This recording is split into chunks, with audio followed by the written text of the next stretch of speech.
Hello, everyone, and welcome to episode 16 of the Friday Nightmares podcast.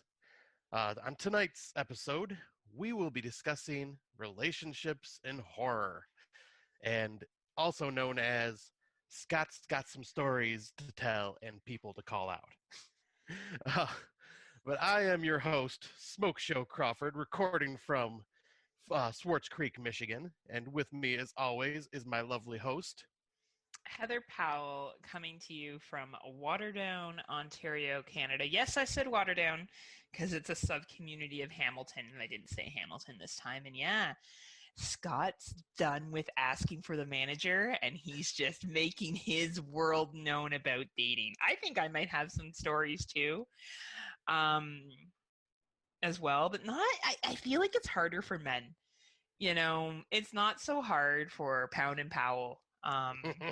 You know, I just feel like for Smoke Show Crowd, first of all, I'm a mild rumble to his full head explosion. So, I don't have nearly the interest that Scott does. Though I did get asked to be a sugar baby, you sure did. by a gentleman, which I don't know. I'm more like a sugar toddler. Like I don't get how old this dude thinks I am. And like, man, I'd be expecting mortgage payments, pay my fucking property taxes, like. Kate Spade purses and like dinners out ain't gonna cut it, dude. You're gonna be forking out the dough at this age. But Right. we did this topic because of Scott. Yeah, for one, as everyone's known from us doing our first time watches and stuff, like relationship horror films seem to be something that I've really grown attached to over the last year and a half because it's been really kind of a lot of the stories seem to be hitting home for me a lot more because of like the experiences I have had through my relationships. And well, got a plenty of dating stories in the last 2 years of being a divorced single man. And oh boy, some of these experiences, while fun, have also been horrifying. You know what I think it is, and we made a joke of it on our last episode, is that online dating truly is a cesspool. I feel as though people um, present that they're interested in people, and everyone's into these very, very emotionally drawn out. I don't want to say games, but I guess it's the best word to come up with it, is that they're unable of making a commitment to meet and very disrespectful of people's time and consideration. Oh yeah. And I just find that really appalling. Like, I've been in a fair amount of relationships, and any dude that's ever bought me a drink at a bar, I've had a conversation with, I've given out my number, my real number, and guys haven't called me, and that's fine. I have had a guy call me, and I've gone out with them.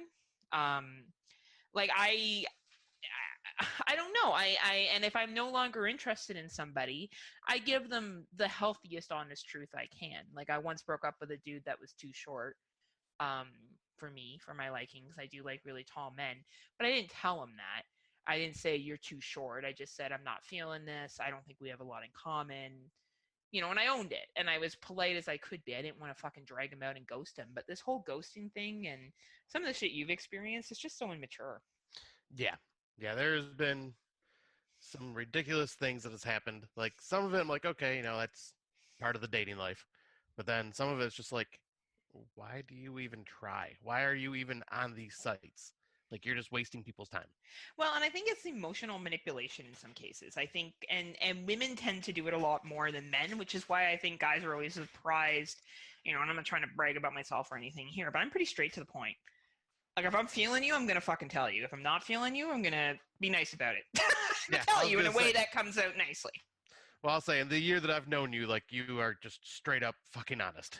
Right? Like, and I do it in a way, obviously, of like consideration. I'm not going to be a complete cruel person to somebody, but if I'm feeling somebody, I'll be like, hey, I dig you. Do you dig me more than a friend, or is this a friendship thing? Or like, and if I want to engage in sexual things, I'll ask for them. Right. Um, and and if I say I want to hang out with someone, I'll tell them. If I had a good time on a date, I'll be like, hey, I had a really good time. Do you want to do this again sometime? Like, I don't fucking play games. And I just don't understand how people in their 30s don't engage in that behavior as well. Yeah. Well, I guess we can kind of jump into one of them right now, just because we're kind of on the topic of it. But like Yeah. one that just recently happened, like with me, was just I'd be trying to set something up, talked to her for like a month and a half or whatever, and then she was like, "Yeah, let's go out this date." Then I go and I'm excited, like, all right, cool, got a date set. Finally gonna meet her. Spend like a couple hours getting ready, doing some stuff around the house before I left, and then like an hour and a half or an hour to an hour and a half before I was supposed to leave, she messages me going, "Oh, I'm tired. I'm exhausted from work. I I'm can't do bloated. this. I'm bloated." I want Yeah. to add in for all my ladies listeners, I'm bloated. Like, first of all, if and the setup was, if Scott doesn't mind me sharing, he was going to come over there and watch horror movies with this woman, and there was going to be drinks involved and possibly an overnight stay. So Scott and I were pre-gaming about having a bag in the car just in case, making sure that he was safe and getting home. And if this person was scared of, maybe she didn't want to be intimate or whatever, she could have just said that. Like, Scott's not a creeper. She could have just been Right. like, hey, dude, I'm not feeling the greatest, but if you want to come over for a couple hours, I would really like to meet you and we can talk and hang out. But she wasn't able to use her fucking voice like an adult and communicate that. Right, because I'm not looking like, oh yeah, I'm gonna go bang, like blah blah blah. It's like, no, I'm going over there to meet someone, like see how it goes in person, because you never know how it's gonna. It's easier through text than it is in person. Yeah, yeah, of And course. going over there, like I would have, like, if she wasn't feeling comfortable and felt sick or whatever, we just sit on the couch and eat some food, watch TV or whatever, and just chat. Like it's not a big deal. Well, you're Like also a 39-year-old fucking man. Well, almost a 39-year-old fucking man, but right, close enough, close enough, close enough. Like, honestly, we're not kids, and I think that's what I don't get. And we'll get into, like, people being unable to communicate. And there's no difference to me in relationships when it comes to friendships, friends with benefits, non-monogamy, which I am a very big I don't want to say advocate of, but I understand it a lot more now than I did when I was younger. yeah, Um, and I think that treat people how you expect to be treated. Like, to lead someone on to be like, we're gonna have these plans, and bail within 45 minutes of those plans happening is so immature and insulting to that person's time. yeah. And then like that next time, like, cause she even said, "Oh, sorry, I can't do it today. How about this day?" Like, and just a couple days later, I'm like, okay, she she wants to try. At least she's setting up a time. All right, we'll do this. And then I wake up that day, message her just to make sure that everything's good. Don't hear from her the entire day till about 10 o'clock at night when I'm about to go to bed. Yeah. And I was like, wow. All right. And all her response was, oh my God, I'm sorry. I'm like, really? And yeah, it's shit like that, wasting my time. Thankfully, like, I already had like doubts in my mind that it was going to happen. So I already had other plans lined up because I knew it wasn't going to happen. Mhm. But Mhm. Mhm. that has happened to me so many times where it's just like, oh yeah, we'll meet, and then the day of, oh, no response at all, or just nothing in Just general. so immature. Yeah, It is just such a fucking, and I'm calling everyone out. I'm calling any male, any female, or if you identify as something else. If you do that, you're a piece of shit. And you heard it here on Friday Nightmares. If you can't be bothered to at least respond, and when you've made plans, and give the person at least a reason why, with a credible amount of time. And I'm not talking about emergencies, because it's really rare that true emergencies actually happen. right. Um, that's a piece of shit, immature thing to do, and shame on you. Yeah, you're wasting another person's time. Like they've, like, if they're anything like me, they've planned out the night accordingly, like thinking that, okay, we're gonna be doing this. Okay, so I won't make any plans with anybody else.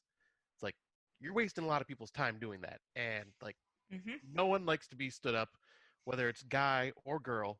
It's bullshit. And there's something about respect. I was talking with three of my close girlfriends. We had a ladies' night, White Claw for life on Friday, and I was hanging with my bitches, and I said, and we were talking about just respect. And I said the thing that I value most about any friendship or relationship that I'm in, because I see friendships and relationships very interchangeably. Yeah, Um, and maybe I'll talk a little bit more about my own personal views as time goes on. I'm a very open person. I'll tell you that, and I definitely have a very different view on love. I think most love is platonic, which we'll get to later. For example, I love Scott. Scott is my ride or die, right. and there's nothing I wouldn't do for Scott. but I also love my girlfriends, and I've also loved my ex-husband, and I've loved boyfriends I've had, and I've loved many people in many different shapes and forms. And I think one of the baselines of all those close relationships is respect. I Yeah. respect Scott's time. I respect who he is as a person. Like, yeah, I fucking bust his balls and shit. But Right. when it comes down to it, there's a level of respect between the two of us. And I feel like when you ghost someone, you're just showing such disrespect and immaturity that it does nothing but make you look like a moron, in my Yeah. opinion. Exactly. And shame on me for being the nice guy that I am, that willing to give people chances over and over again, because that backfires on me, and I'm actually had it with that. I'm not giving the second chance, like second and third chances, unless there's like a legit reason. I think that's good. I think you really do need to value your time and what you have to bring to the table, right? And it's even like how we're getting with our 2020 films. Right. Scott and I even talked about valuing our time with those too, because collectively we're up to what 100 and I'm up to I think 136 watches for Yeah. new watch. What are you at? I think I'm at 135 now. I'm like one behind you. Okay, so we're at par, and even then we've slowed down a lot. Yeah. We'll list off some ones that we watched. I think there's just one on here that Scott has seen that I haven't, so I'll let him talk about that. And they were all pretty decent, but I definitely am being a little bit more picky than I used to be in the past. And I not that not that I'm trying to pull complete parallels to everything, but I think when Scott says he's going to respect his time more, it also talks about respecting his time when it comes to people, Yeah. right? Absolutely. Like, my time is valuable, and I know the people that I care about's time is valuable, and so I want to use it with the people that I care about, or someone that I'm interested in, that I could see something happening with. Like, I'm going to Absolutely. respect everybody's time. Absolutely, right? And Scott's a great catch. So for any single ladies that are listening, Oh, you. or dudes or whatever, Scott will take what he can get. Just he's down to pound. It's 2020, the Um, wild card year. wild card. And Scott would be much more into a relationship. I'm more into a friendship with benefits. Then Right. Scott would eventually be settled down and baking apple pies in his apron. No, that's for my OnlyFans. and massaging their feet when they came home after a long day. You are totally that dude though. You are totally the dude that is like, baby, I'll make you that nice dinner. Let me massage your feet. You I'll are. That is so you. I mean, it is. I'll say, I'll massage their feet and be like, tell me about your day. And I'll be like, we're gonna fuck. So true. You're like, let's cut the bullshit. Let's get to this. Like, are we gonna bang and then we can have some nachos or something and watch TV? And we can cuddle a little bit until I get too warm. And me, I'm just like, give me all the cuddles. I will embrace you and hold you. Oh, fuck. That makes me want to vomit. I mean, oh, that's so romantic and nice, Scott. Oh, my goodness. Such a good man. Anyway, so as you can see, both Scott and I have very different. I do like to cuddle and shit like that too, but I am definitely not as feely as you are. I am very caring. I like to have really meaningful conversations with people. Like, I like to laugh a lot. So if you can Yeah. make me laugh, then panties coming off. Like, that's Well, probably going to be how that ends. question though, what does that say about when you make yourself laugh all the time? Oh, well, I feel like Hmm. that's not an appropriate thing for this podcast to get into now, Scott. I just had to. Oh man, all of a sudden we really do got to start those only. Is it OnlyFans or is it fan only? OnlyFans. I always want to call it fan only. It should be fan only. It Why is makes it more OnlyFans? Yeah, I don't know. Probably because fan only was taken. Maybe. Right. Yeah, I guess we could just, since we're kind of jumping around a little bit, I guess we could just jump right into our 2020 watches. Do you have the list that you could pull up for both of us to look Oh, I didn't share it with Scott. Scott doesn't need to see it. I thought you had it. Sorry, I thought you could see it. Now can you Nope. see it? Not yet. There it is. Oh. Ha ha ha. See, we are prepared on the Friday Nightmares. Well, I just was all like, usually you look at it on your phone. Not that anyone needs to know about this background shit, but Yeah, we'll see if this stays in the episode or not. I'll see. Scott will keep it in. Sometimes you just need to know that the human side of Friday Nightmares. So, It's so true. should I start? Because this was a Canadian film. Yeah, why not? Why don't I start this bad boy out? So I watched and Scott watched. Scott's watched at a different time. You've seen it, right? Yeah, because this is the only one that you weren't able to watch originally because it wasn't on Right. Shudder. Right. And then I watched on a good friend's Plex. Our good friend's The Plex that the we mystery actually friend, we have two. Actually, we have two Plex now. right? We're special. Oh, shit's getting real. So I watched Random Acts of Violence. So did Scott, and it is a 2019 film. It was actually shown at TIFF, which is the Toronto International Film Festival, and it was Ooh. filmed all in my area. Like a little of it was filmed in Toronto, but the rest of it was filmed in Hamilton, and I recognized the gas station and all the areas that it was filmed at, so it was pretty fucking cool. I really dug this movie a lot. It was a really good fucking slasher. I really enjoyed the acting in it. Um, the whole setup of the story of basically a comic book writer writing about the serial killer and then shit happening that was very similar to the killings is just fucking out of this world. I really loved it. Yeah, because I brought it up on our last episode that I had watched it, but yeah, this is such a good film. I think it's my number 11 or might even be my number 10. Like, I just really dug this because it's a really well done modern day slasher, very stylistic, very good acting, Yeah. and some vicious freaking kills. Oh yeah, there was some vicious kills in it. Yeah, and the practical effects were pretty sick too. Like when we do our 2020 films, I'm trying to be like vague because I don't want to give it all away because then I don't want to give spoilers. But this movie is definitely worth checking out, and I love how it doesn't pretend not to be Canadian, even though it's all filmed in Canada and they pretend like he crosses into the border when all the shit starts going down. Right. Yeah, Um, because I noticed it started in Toronto and then goes to the U.S. in the yeah, story. well, and it's really capitalizing on the violence in the U.S. But not that we don't have violence here in Canada. Like people think that's not a thing, but there is, just not as bad. Right. But yeah, it's totally worth the watch. Highly recommend it. All my Canadian brothers and sisters, it's not on Shudder, so you need to find other means of watching it. But it's worth it if you can check it out. Yeah, and what is it with Canadian films on Shudder not being available on Canadian Shudder? I feel like it's because we feel like Americans need to like it to validate whatever we do. I guess it's just so weird to me.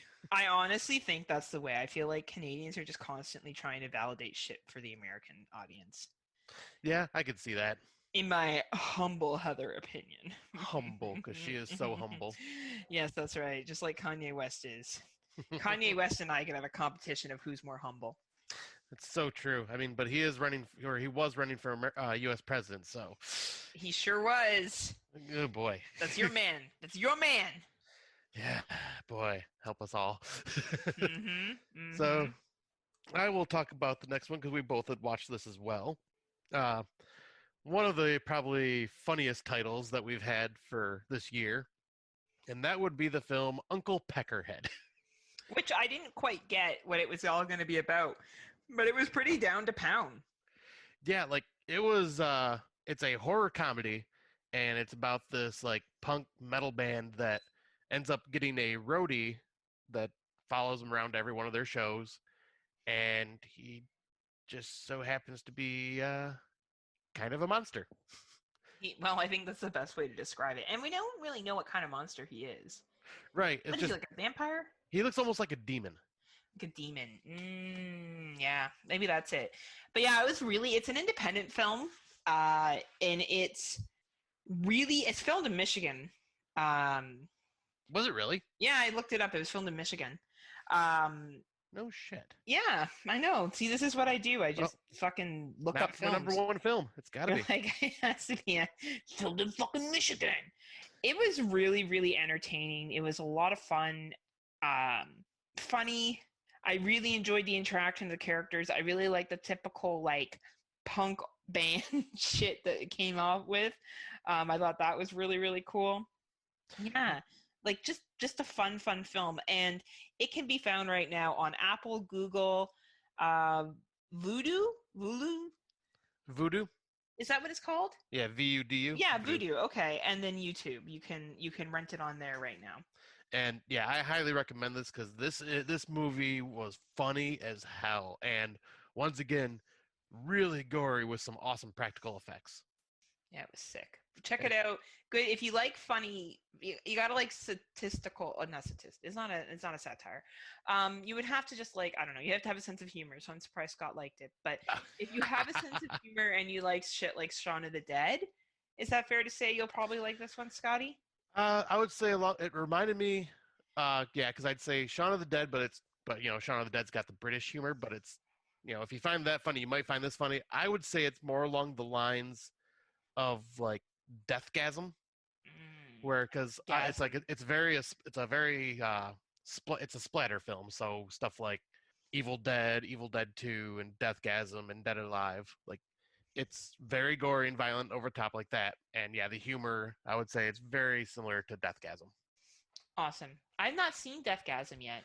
Oh, you need to. That movie is so freaking good. Well, I do like things that end with asm.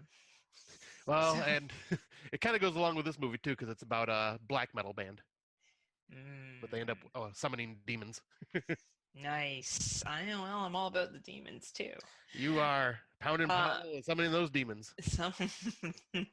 Anyway, God, I'm gonna try to behave myself during this podcast. It's gonna. Well, I was gonna say, and I mean, it's already proven that she's harassed me over the last year or so about wanting to explore abandoned places and this and that, and then lo and behold, here's a picture of Miss Powell hanging out with some friends who are holding an Ouija board. In all fairness, I was not holding the Ouija board. You were just possessed by the demon they summoned. I know. Probably. I don't know. We summoned it at 3:00 in the afternoon in a fucking gymnasium. Sounds like a fucking horror film. Here we go. There's an idea for a horror film, Canadian wise. Right. You know what was horror? Those fucking bangs that I had. That was styling. God, I wish some demon had come and removed those fucking bangs off of my head. Fuck, it looked bad. So the next movie is Scott's #1 pick of the year. He's really, really excited about it. He actually loves it so much he can't wait to order the director's cut and then drive around and have everybody who ever worked on it signed. No matter what role they had, they could have been getting coffee, and he just loves this film so much he wants the signatures. It's open 24 hours. So Scott, what was it really about this film that you loved that has made you want the director's cut? Oh, the fact that it's a stupid movie. Oh my God. This movie did not know what it wanted to fucking be. It felt like it had four or five writers that all were on freaking Ritalin trying to like just go, ooh, this idea would be cool. Oh, this idea would be cool. And then they forget to cut out like, hey, maybe we should only have one idea. If they were on Ritalin, they could have focused better. They were all on fucking blow. There we go. Yeah. Oh my God. Like, because it's pretty much about this girl that was dating a serial killer, and he ends up getting locked away, and she goes away to prison because he was forcing her to watch him kill people. And she gets out and starts work at a gas station that's open 24 hours, kind of like gas station convenience. Very rundown, something you would see like in the backwoods part of the U.S. Just kind of Canada too. You would see that up in Muskoka country and Cottage. Okay, yeah, I'm just going by what I know for sure. Yeah, for sure. It would be up near us too. But yeah, and then think someone's like the whole is it in her head or not is played out throughout this whole fucking movie, and it's supposed to be a slasher, and if it would have actually just went the route of like a simple slasher instead of being so stylistic and trying to do all these different things, it might have actually been good. But no, it had to do this and do this. Like, I'm not even going to say because I don't want to spoil it, because I know a lot of people do like this film, so I'm going to still recommend it because, obviously my taste is different than some, but this movie just pissed me right off. Yeah, I can't say I hated it as much as Scott did, but I definitely didn't. I found it boring. I think there was some excellent practical effects. I will give the movie that. I will say that there was some great acting. I think the actors that were in it were great for the film that they were in. And the character development I bought into. But the writing was just so piss poor, all over the place. Just so many things didn't make sense, and I feel like the actors worked the best with the script that they had, and the director was like, okay. Like, did the best they could to execute those scenes. Yeah, because it's mainly just the plot. The plot It's the is so plot. stupid. Yeah, it's honestly not poorly directed, not bad filmed. The acting's good. The practical effects are good. Like I feel like honestly, like there was a team that came together and they looked at the script and they said, "This is it," and they were like, "Yeah," and they were like, "Okay, well, I guess we're doing Yeah, it." let's see how we can make this work. Right? Like we all have to do in our workplaces. I feel like that's just how shit goes down, right? Right. And I don't even know who the director is. I did pull it up here on my letterbox, so let me take a look here. Um, directed by Padre Reynolds. Yeah, which I believe he did Rites of Spring or something like that. Because Okay. I remember Venom saying something about that when they talked about it on Fresh Cuts. And yet again, good director. Like I would just say it was the writing. Now, if for some reason you do want to watch this gem, you can find it on Apple Television, Google Play, Vudu, as well as YouTube. And I guess the only thing that I was going to end with is I listened to the Fresh Cuts episode with Venom, Yep. Mike, Don and Ellie, and Nudie from NFW, and they all did an exceptional job. And I do agree with Nudie that I do think that woman reacted how a woman would be that came out of an abusive relationship. I do think that makes sense. But I think it was great that they brought all their different perspectives to the table. And I love nothing more than when Venom. So Venom is on multiple podcasts. He's on No More Room in Hell, as well as In the Mic of Madness, as well as Underwater Kaiju, as well as our show, It's Not Horror. Okay. I love when he gets angry and goes Oh, off it's on me. great. It's like my fave. I'm not gonna lie, it's my fave. So yeah, if you, I would say watch the movie, and then listen to Fresh Cuts because you're gonna find it really entertaining. Yep, because that's what I ended up doing, and yeah, all of them did a fantastic job, and yep, just like you, I agree with Nudie because I feel they had the right characters and they were portraying the characters, and they did a great job and represented someone that went through that type of abuse. Hmm. And it's just that fucking plot. Like, Yeah, it was the writing. The writing was just so shit, and it was just so fucking disjointed. and Um, nothing makes me angrier than a movie that like has such what is the word I'm trying to think of, but like is made so well and it looks just so good and like everything is coming together, and nothing makes me more angry than like the story that just isn't there and doesn't know where to go. yeah, like if the story had been there, it would have made a world of difference. I agree with you 100%. Yeah, because it was just Yeah. so frustrating. So yeah, I guess we can just kind of jump on to the next one, which yeah, we both ended up watching this as well. This one ended up being released on Shudder. It was originally a 2019 film, I believe, that came out in a couple festivals, but Yep. like this is like the widest release Yeah. so far. And that movie is The Shed, which is about this kid that I'd say teenager that finds a monster hiding in his tool shed in his backyard. And it sounds very juvenile when we explain it, but I actually really enjoyed this movie. I did have some issues with the there's a lot of dream sequences. Yes, yes, there is. And I don't have the beef with dream sequences that our podcasting brother in arms Venom does. But even in this one, I was like, all right, guys, like I fucking get it. It's a goddamn dream sequence. But it's, the acting's pretty good. The special effects are pretty decent. There's some scenes that really stand out in acting, and others that don't are kind of painful to sit through. But overall, I did enjoy the concept of it. It's a 98-minute runtime, so it's perfect. I didn't feel like it was too long. I didn't feel like it was too short. And this bad boy can be found on Amazon, Google, YouTube, and Shudder. Yep, and yeah, I'm right there with you. I think it's pretty dang good. It was a very entertaining watch because I went in with low expectations because a lot of people I heard just didn't care for it. So I was just like, all right, well, I'll just throw it on to see if it's any good. And I I enjoyed it, especially like you were saying, the performances, especially from all the main teenagers that are in this. They all do a fantastic job. And it's not top 25 material, but it's not a bad movie. No, it's Like like it it's a good really isn't. entertaining watch. I think I would have given it a 7, 6.5, probably a 7. Yeah, I that's would what I have to gave it. do a rewatch to see if we gave it the same. Yeah, for once. It's Wow. been a while. Yeah, it was good. Like it was entertaining. Like if I wanted to get somebody into maybe horror films, I would say it's a great entry horror film.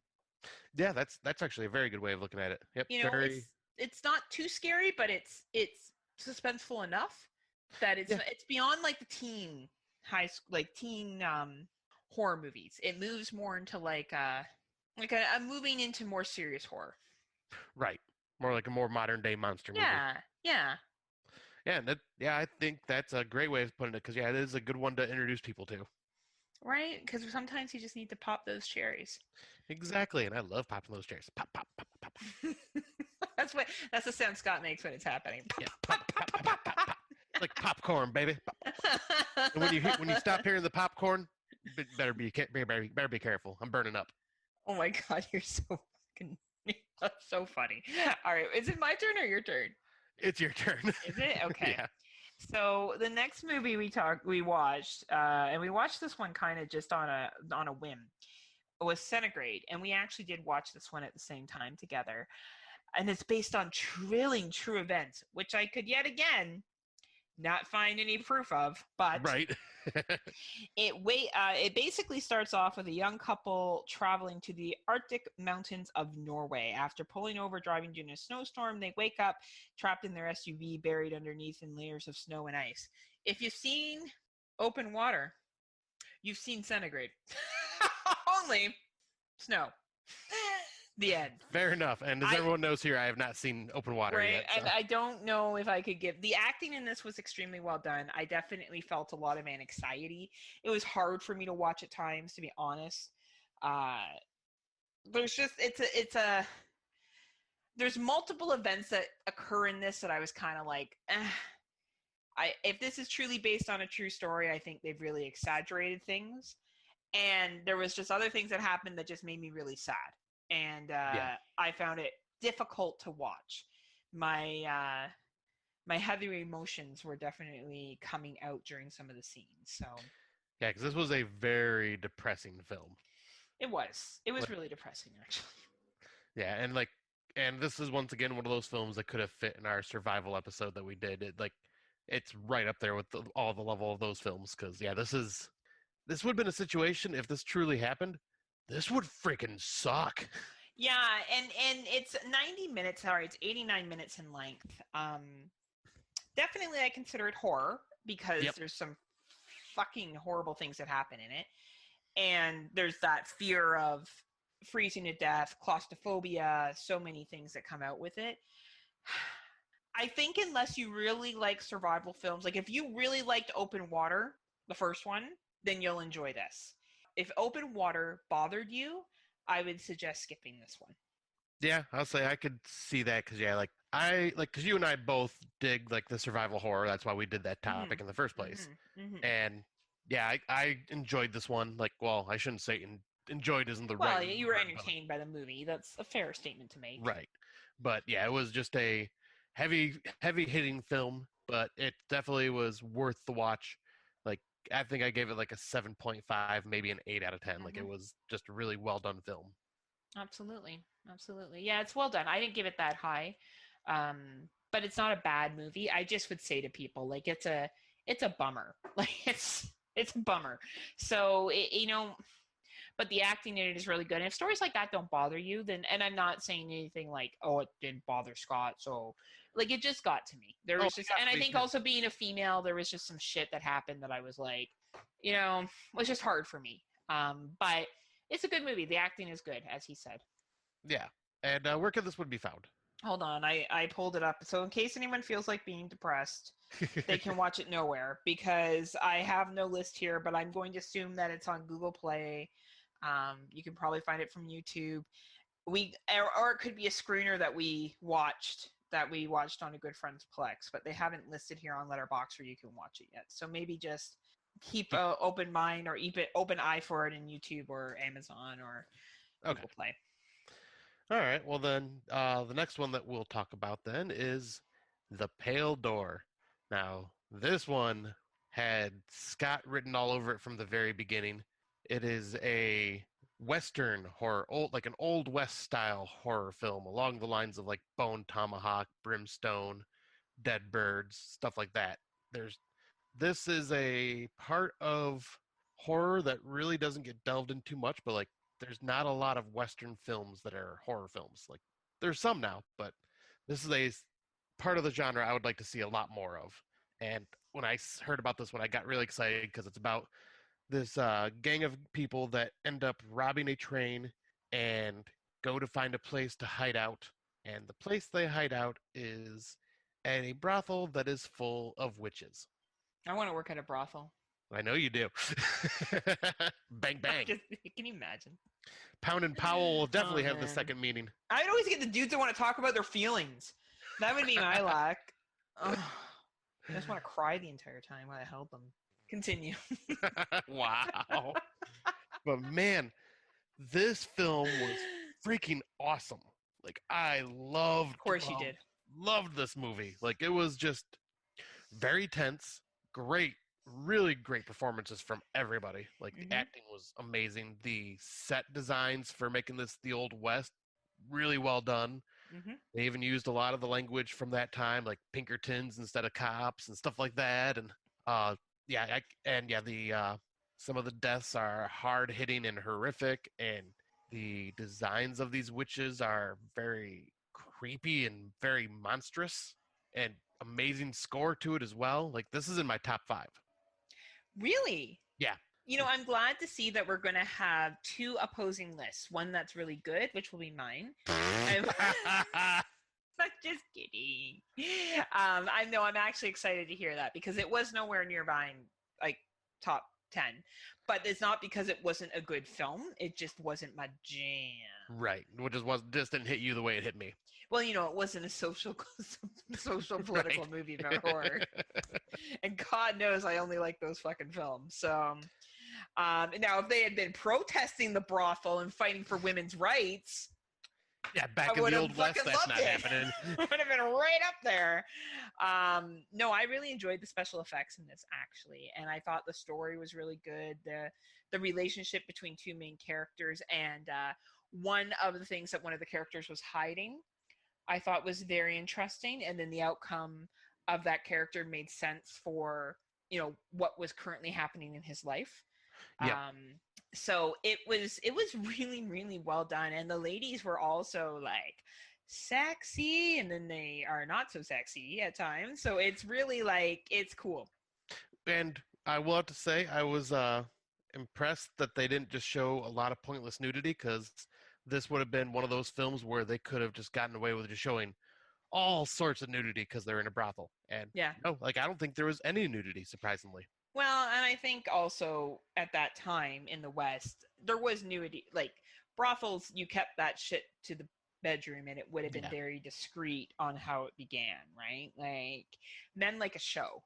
So if you're, you know, in a heterosexual relationship and you're, you know, performing sexual acts, you're going to put on, especially if you are someone that does that for a living, you know that men like a show. They're visual creatures. So you're going to, you know, take it slow, I guess you could say, a little bit, and be very proud of what you have to show off. So I just described like a strip club. It's really what it is. But yeah, no, the movie was very, very, very well done, and I really, really enjoyed it. Yeah, I definitely am looking forward to doing a rewatch for this towards the end of the year, just to kind of see exactly where it'll land in my top 10. But yeah, right now it is my number 5. Awesome. Pill Door is available on YouTube, Vudu, and Google Play for rent, if anyone is interested. So the next one is The Owners, which skyrocketed to my number 2 on my list, which is shocking. And get this, people, it's not political. No, it's a talk about the real horrors of society, so I can't get on my fucking high horse about it. So this movie is, I believe, a Scottish film. They sound like they're Scottish. I think this is English. I think you're wrong. Because it has Maisie Williams in it, who is an English actress. So you don't think English and Scottish people can get along? No, not at all. Okay, fine. So English or Scottish, we're not quite sure. Maybe someone can confirm that for us. Because I didn't see any Duncan McLeishes in there, so. Oh, well, there you go then. Obviously, then clearly not Scottish. So anyway, what a good film. Like Yeah, it's a very good story that starts off one way and then changes on its heels midway through. yeah. The best way I could describe this is a home invasion gone wrong. Yep. And yeah, this was because I literally just finished this right before we jumped onto Zoom because you watched it yesterday and you were telling me like it shot up to your number two, and I'm going, all right, nothing has landed in her top 10 in a while, and something that just skyrockets like that, I gotta see it. So I had Yeah. to watch it right away. I'm not sure where it's going to land on my list yet. I haven't. No one cares. I know. Oh, wow, wow. But yeah, this is a really good movie. Like great acting. Has Maisie Williams in it, who is who played one of my favorite characters from Game of Thrones as Arya, because she was a little badass in that. But yeah, the performances were all really well done. Very creepy and just weird.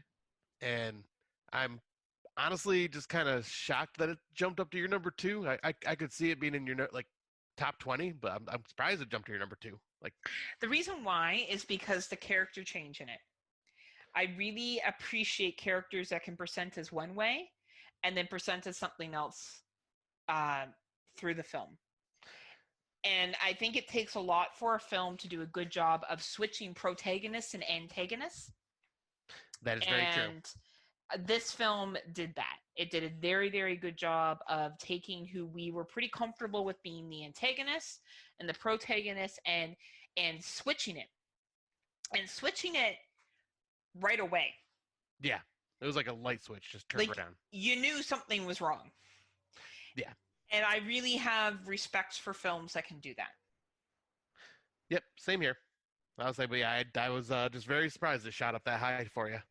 But Scott is saying that it is not on his top 10 and that I am wrong. But Scott is wrong. So that's fine. No, it's definitely something that reached out to me, and it's the acting of it that did it for me. Yep, and I can see that because yeah, this is a very good movie, and I do highly recommend it. Like, I could see a lot of people really digging this film. And if you have good taste like me, it will be in your top 10. If you have bad taste like Scott, it will not be. Well, I don't even know where it is on my list yet. Jeez, I gotta sit with it still. Ugh, that's annoying. And where to watch? Well, it's not even listed yet here either. So I'm going to go with Apple Store, Google Play, the usual suspects, and possibly Amazon. All right. And then the next one is one I'm just going to briefly talk about because you had the experience to see it in a theater last year, a couple weeks back. Yeah, last year. Yeah, last year. That's not the last time you were in a theater, Scott. Right, that's true. Well, I ended up seeing Unhinged because I found out it was playing at our local drive-in, which really had not had any new movies like this entire time Corona's been going on. So I hadn't gotten a chance to get out there and go see anything because it was nothing I wanted to watch. Well, this came out and it opened. It was a double bill with the weirdest combination of movies. Now, what was it with again? It was Unhinged with Bill and Ted Face the Music. Very odd.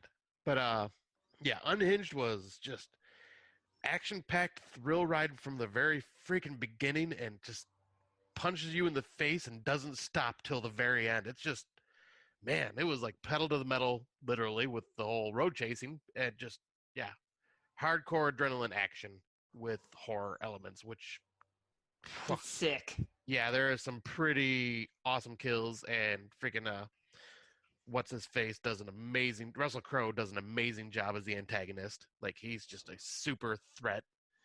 Oh man, he's a complete asshole in it. Oh, he literally is. It's Yeah. Wow. But yeah, I just had to briefly mention that one, saying it was really good movie. Enjoyed the hell out of it. Bill and Ted Face the Music. I'll bring that. I got what I expected from the trailer. Let's just say that it wasn't. It didn't hit home for me and get me all excited like some of our friends that are really into it are. Like for me, no. It was just okay. Yeah, it was there. That's fair. That's fair.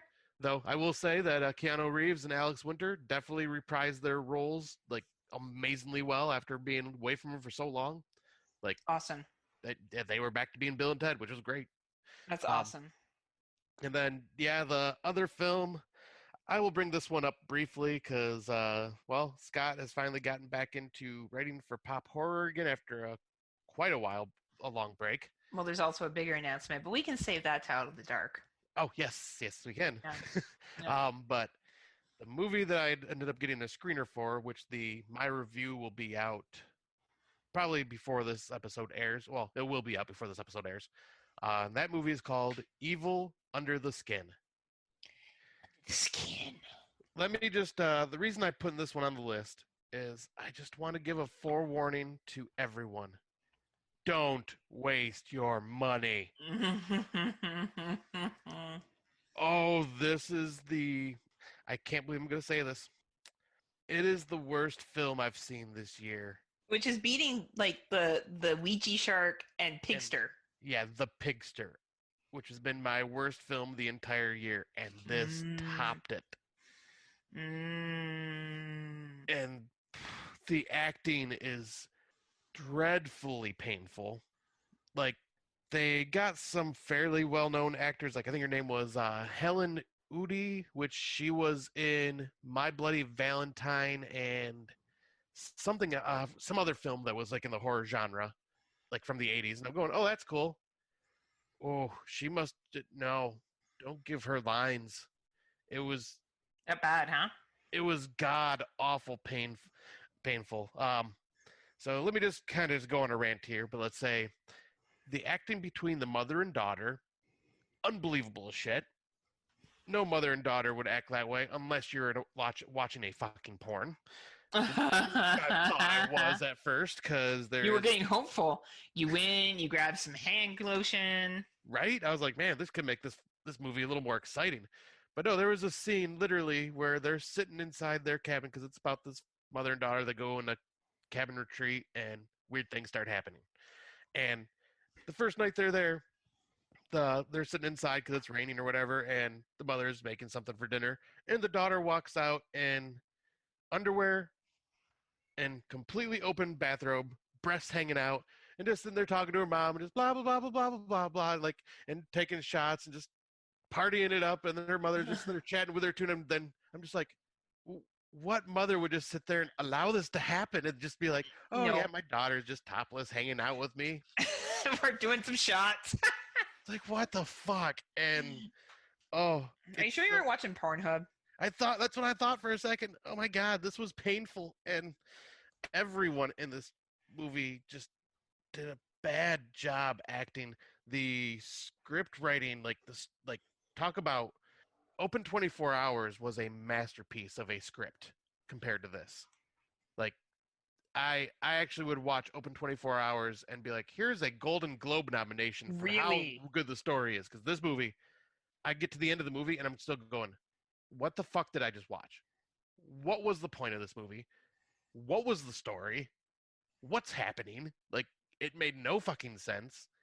It was just awful, awful, awful. That's a really bad sign when it's that bad. Yeah, I'm actually having the hardest time right now writing the review because I'm trying to find some positives in this just to, say it nicely and give critical stuff, but I can't think of anything nice to say. Well, sometimes you can't.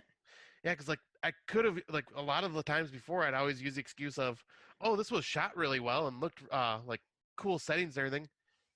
It was shot and almost looked like it was someone put a sepia tone filter over top of it. It's like, why? Why? Oh, it was dreadfully bad. So Scotty is saying avoid at all cost. Yes, gouge your eyes out instead with a spoon. And then eat it. It'd be less painful. It's amazing. I love it. Well, on that cheery note, that ends off our 2020 films. So definitely we talked about some wins. I would say probably the best ones were The Random Act of Violence, Uncle Peckerhead, and The Owners, and The Pale Door, I would say. And Hinge isn't bad either, but I would say those four are the top ones. Oh, for sure. Right? Definitely I would recommend checking those out. I think someone is going to like those. And The Shed comes up as well. For some people, they're going to consider that a 2019. I could not have watched it till 2020, so I consider it a motherfucking 2020. Yep. Um, And so do I, because I didn't know where the hell to find it last year. I didn't even hear about it till this year. yeah. So yeah. All Take right. that.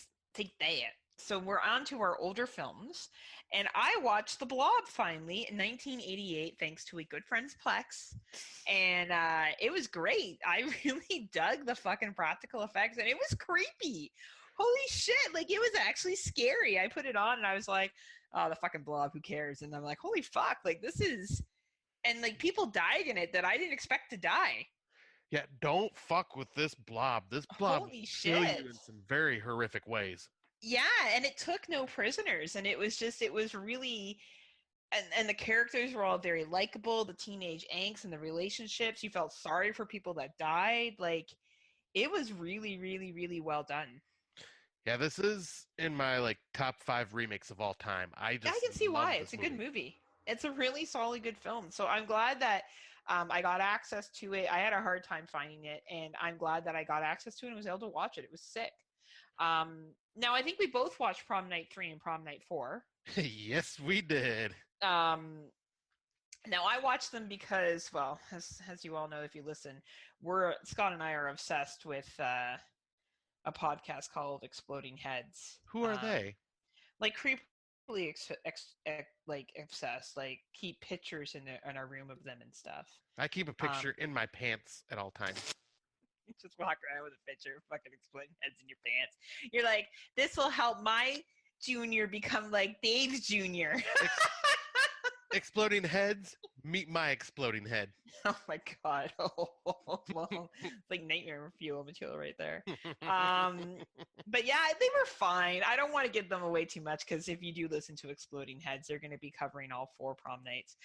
Honestly, I did not like Prom Night 3 as much as I enjoyed Prom Night 4. I felt like 4 was more of a legit slasher.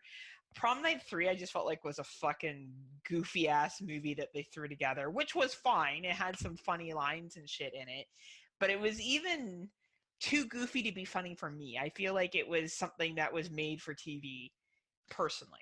And that's funny because I watched it like because I was like dreading watching this one because I was just gonna do the same thing because listening to Exploding Heads, and Yeah. you were telling me how bad this was, so I was dreading watching it, and I almost just skipped it. But I was like, screw it, I'll throw it on. It wasn't that bad. Oh my Like god, of course it wasn't that bad. it was Ugh. okay. Like it's pretty much just the sequel to Part Prom Night 2, and they just take it with turn it into a weird sex comedy. And I don't know, I think after watching Evil Under the Skin, I think even the bad '80s movies, I'm just like, you know what? They're not as bad It's not as even Evil Under the 80s. This Skin. was 90s. This was heading Oh, into the that's true. That's yeah, 90s. this was '90s, but still, even though I'm like, Ugh. it's still not as bad as that movie, and like, because that's at the lowest tier possible. And yeah, this was just, it was a weird movie, but it was just like, it's not as bad as I thought it was Oh gonna be. man, I don't know, dude. I feel like you got pretty low expectations if that's the case. Because besides some one-liners that I thought were funny and a couple of scenes that I thought were tolerable, I personally was not a huge fan. Yeah, so yeah, this isn't something I'll ever rewatch again. No, It's no, no. it was there. I'm not watching it again. I have no reason to.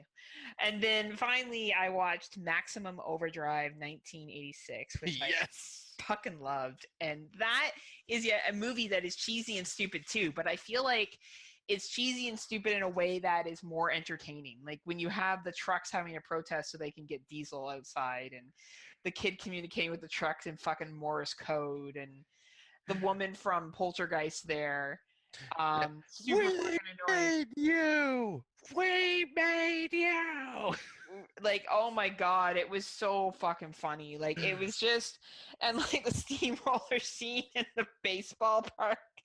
Oh, my favorite part is Oh my the god. soda machine killing the coach. Yeah, and the soda machine, like I actually thought it, or the bridge collapsing at the beginning, I honestly thought that it was entertaining. And now knowing that Stephen King was like fucked up on coke throughout the entire thing, it makes a lot more sense. Yeah, like he was just coked out of his mind because like you watch this movie and there's so many plot holes, but at the same Oh time you yeah. just don't care because it's just so dumb and But entertaining. in all fairness, with like, okay, It's about machines coming to life and taking over the planet.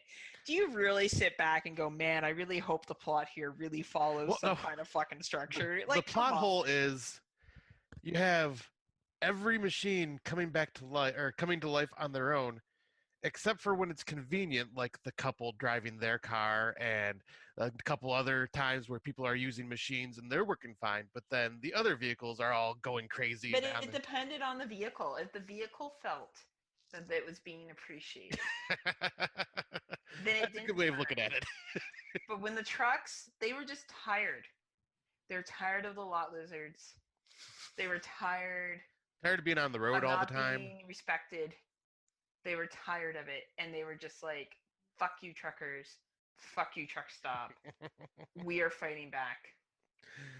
Oh, this movie. It's just You know, it's an empowering story about trucks. and the struggles they go through. It's like an adult version of Thomas the Tank Engine, only for trucks. Kind of. And there's actually a even lower budget version of this movie called Trucks, and it's just Mm. someone else did their own adaptation of Stephen King's short story. That sounds amazing. I actually really enjoyed Maximum Overdrive. I will watch this again for a commentary and laugh my ass off because Oh, I really, really enjoyed it. I yeah, thought it was really funny. it's just such a dumb, fun, entertaining movie. Like I watched it and was scared of it when I was a little kid, mainly because of the noise that the trucks made, the chomp, chomp, chomp, chomp, whenever they got close to Oh people. yeah, it's great. The music in it's great. Or like the chick with Emilio, you make you make love like a hero. Yeah. There was fuck, that's funny. I could never pull off saying that line to a dude. I wouldn't be able to say it with a fucking straight face. I'd be like, I know you could not say anything like that because no, for I one can't it'd even. be romantic. I'd For be like, another, I'd be like, this is the dumbest shit I've ever heard. Who fucking says this is funny? First of all, I don't like to use making love. Making love is something dudes do while I fuck them. That's not how that goes down. and a little bit more of Heather comes out. Yeah, like everyone's surprised, right? But no, I really love that movie. I thought it was awesome. And then you got some older ones to talk about, my friend. Well, you and I both have this one to talk about, Oh yeah, Lake like Mungo, Mungo. which yeah, this one I think had a bigger impact on you. Like I really liked it and it creeped me out. Oh, it was But creepy. It was one of the best mockumentaries I've ever seen. yeah, and you watched it and were like just praising it. And I'm like, okay, I finally got to see this. And I had no idea this was a mockumentary. Like I thought it was just gonna be like a typical found footage Yep. ghost horror film.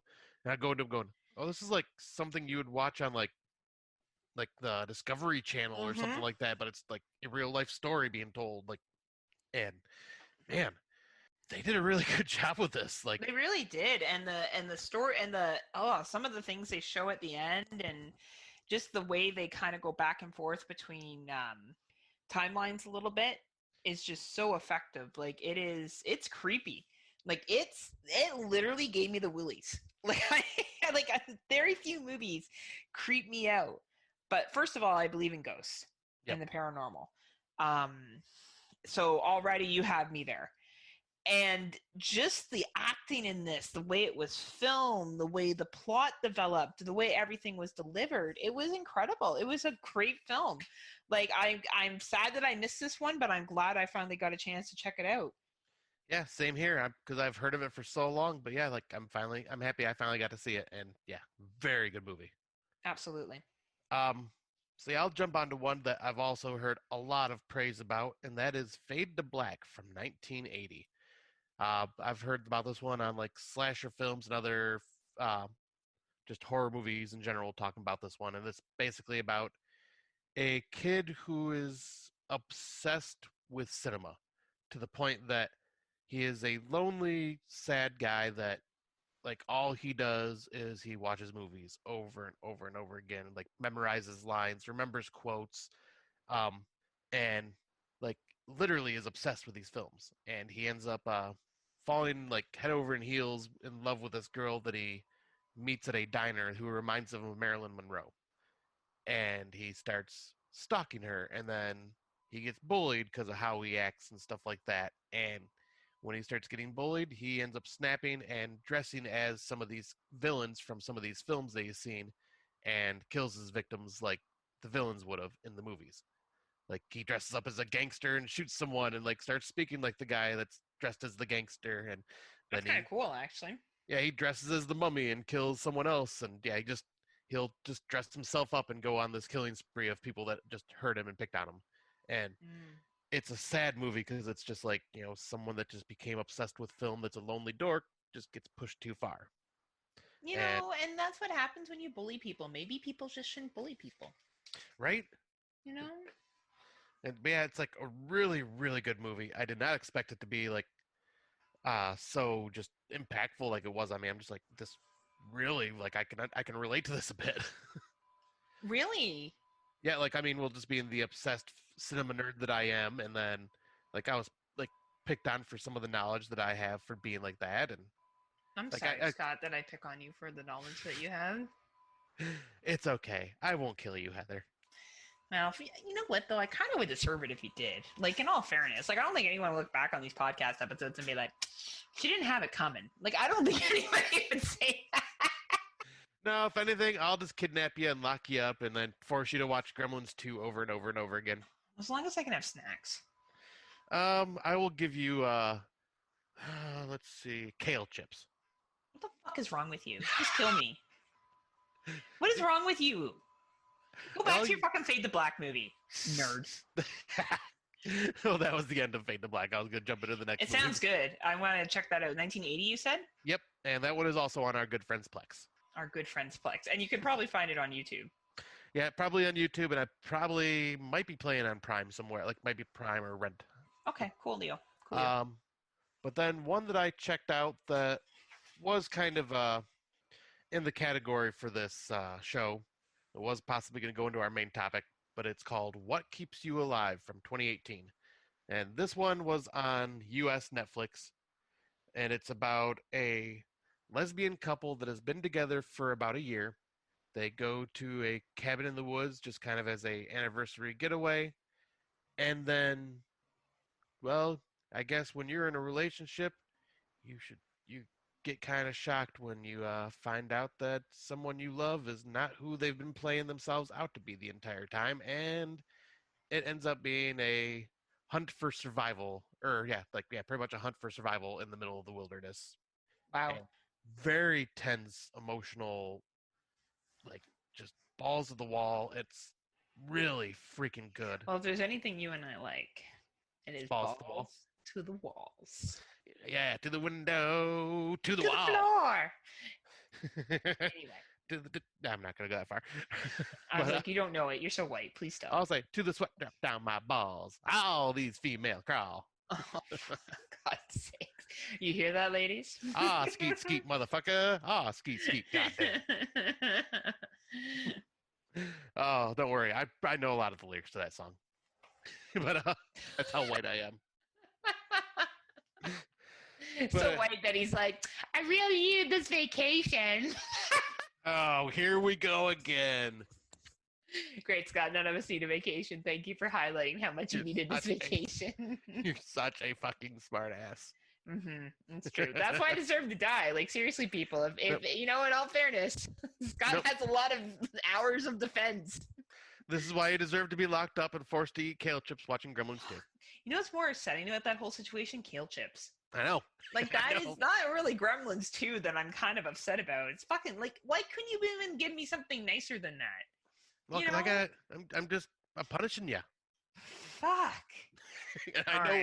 I know how to hit you where it hurts. Yeah, like, what the fuck? Oh and what I'll do is I'll eat nachos in front of you, but not you motherfucker. Oh. Like, yum, yum, yum, yum, yum. Yummy in my tummy, Heather. Oh my God. Go with your next movie. I don't want to listen to your shit anymore. But yes, I just got to go back to What Keeps You Alive. No, you don't. You're done talking about it. You've lost your opportunity to continue. What keeps Heather alive? Eating yummy nachos and forcing her to eat kale chips. Not eating kale chips. Fucking kale chips. Anyway. But yeah, I recommend What Keeps You Alive. This movie is really well done. Amazing. Performances are all fantastic, and it's very tense.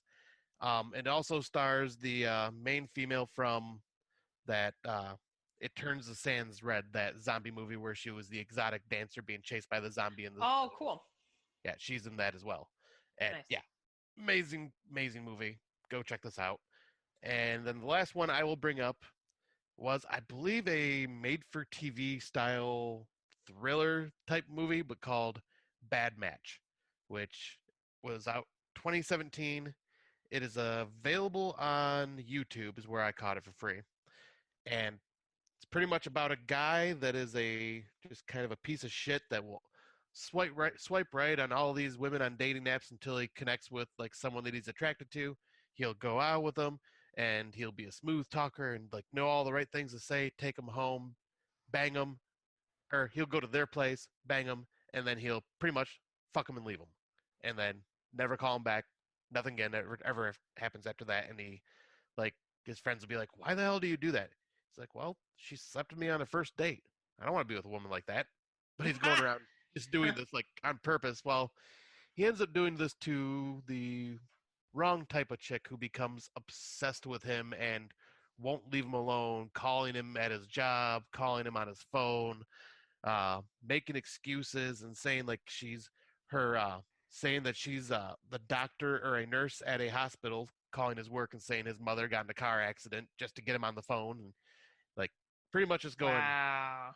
you get what you deserve on this one. And it was actually, for a made-for-TV movie, like pretty damn good. Where did you find it?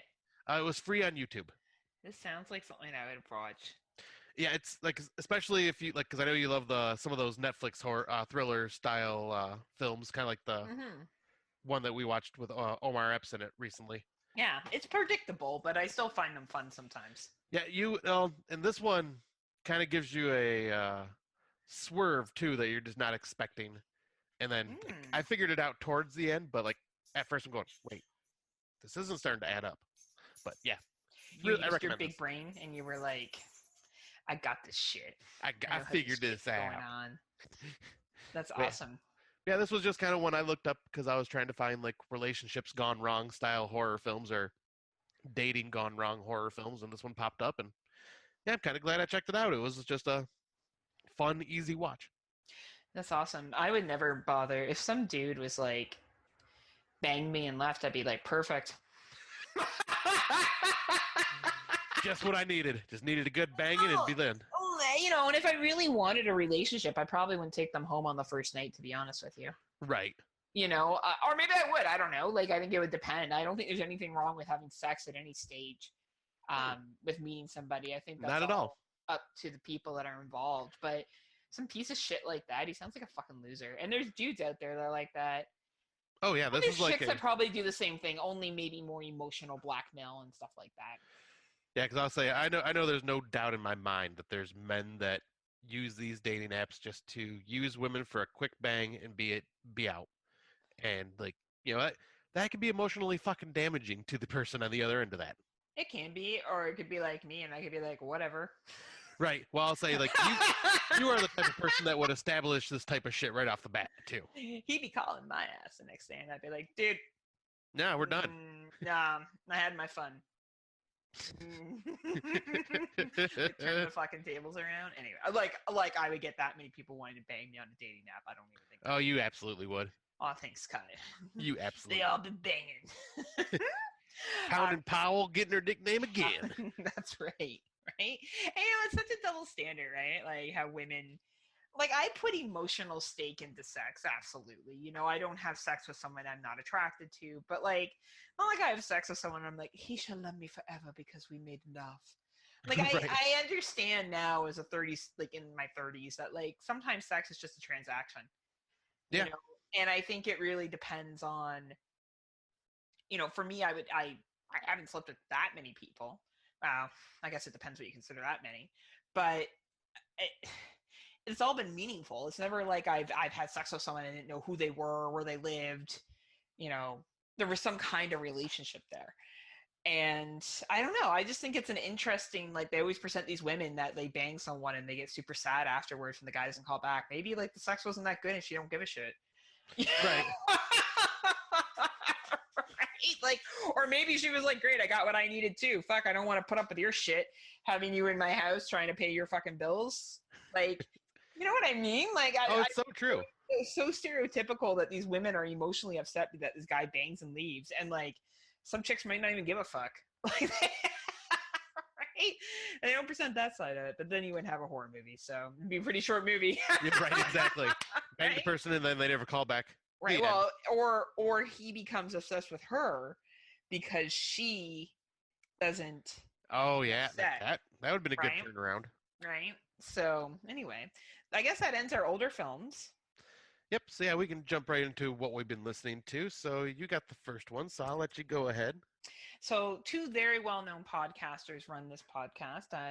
JP or Justin Patrick from 22 Shots, as well as Carly from Netflix and Chill, Celluloid Dissections, and N versus N movie podcast, and also multiple guest appearances that both of them have been on, have a podcast that they started in January of this year, and it's called His and Hers Movie Podcast, which I think is extremely clever that they're playing on that hers and hers perspective. It's such a store thing when people get married and shit like that. There's always his and hers, his or Right. hers bathroom, his or hers products. And it's a podcast consisting of two friends of the opposite sex who talk about horror, new films, retro films, and more. They cover a variety of movies, for anything from the New Mutants to Peninsula. They talked about Shark Week, Dead Dicks, which I think is really funny. They typically look at 2020 or 2019 films. And they're good friends. Like, of course, we know the background of Carly and JP and that they have a very, very strong friendship. They're actually at a drive-in as we speak this weekend. That Scott and I were hoping to go to this drive-in thing, but unfortunately for me, road borders are still closed, so I was not able to go over. And Scott, I guess, just couldn't go for whatever reason. Finances were a bit tight. Yeah, It's because I would have to take a plane out there. Oh, you would have to fly to Oh, yeah, because how far would it be for you? I think it was like over 11 hours, 12 hours. Really? Yeah. Wow, because for me, it would be about a 3-hour drive. Yep, I'm looking it up right now, but yeah, I think it's around 11 when I looked it up the last time. Oh, yeah, so you would have to fly for sure, so it would be like a 2-hour flight. Yeah. And I would have to pick you up, and yeah, okay, yeah, I get what you're putting down. So anyway, they were on Horrorphilia. They have switched over to the Dark Discussion Network. And I think they do a really good job of bringing each other's different perspectives. Like, JP has a lot of knowledge, and so does Carly. And I think they just come together really well. They sing a lot in some of their episodes. Yes, they do. Jokes. And I think that's awesome. They have the chemistry there. And I think if you're looking for another male-female podcast, which is entertaining to listen to and informative of what's currently going on in the 2020s and or recent in the last 2 years, check out His and Hers Movie Podcast. I completely agree because yeah, they, like you were saying, their chemistry is really good. It shows right on the audio. Like, you can tell they have been best friends for a very long time. They both give each other shit, which is very funny. Like, they both dish it and take it at the same time. And yeah, both really great at reviewing. Carly is like one of the younger ones in our podcasting community, and she brings the fucking knowledge, like, and brings a perspective that, you know, with a lot of us older horror nerds don't really see. Like, she brings like a different eye to it, which is nice too. And I know that you didn't mean anything by that statement, but I hear a lot of people talk about Carly's age. And to be honest with you, I think it's fucking ridiculous. I think that for us to think that a younger, just because she's 23 years old, that she doesn't have any, and I'm not saying you said this, but I just see a lot of people bring up her age all the time. And I just wish people would stop. Because I don't think we should talk about that she's a female, that she's young. I think we should just talk about what she brings. And what she brings is knowledge. It doesn't really fucking matter what age you're at. I just think that as a horror fan, and maybe I will allow as a female because there's not a lot of female podcasters compared to males. I think she's very confident in what she has to say. And I think that she comes from a perspective that is unique to her. Yes. That's a better way of putting it. Yeah, that was nothing towards you. I just think people point out her age all the time, and I just don't feel like that's relevant. I think what's relevant That's true, yeah. is who she is and what she brings. Yeah, I get that. That makes a lot of sense.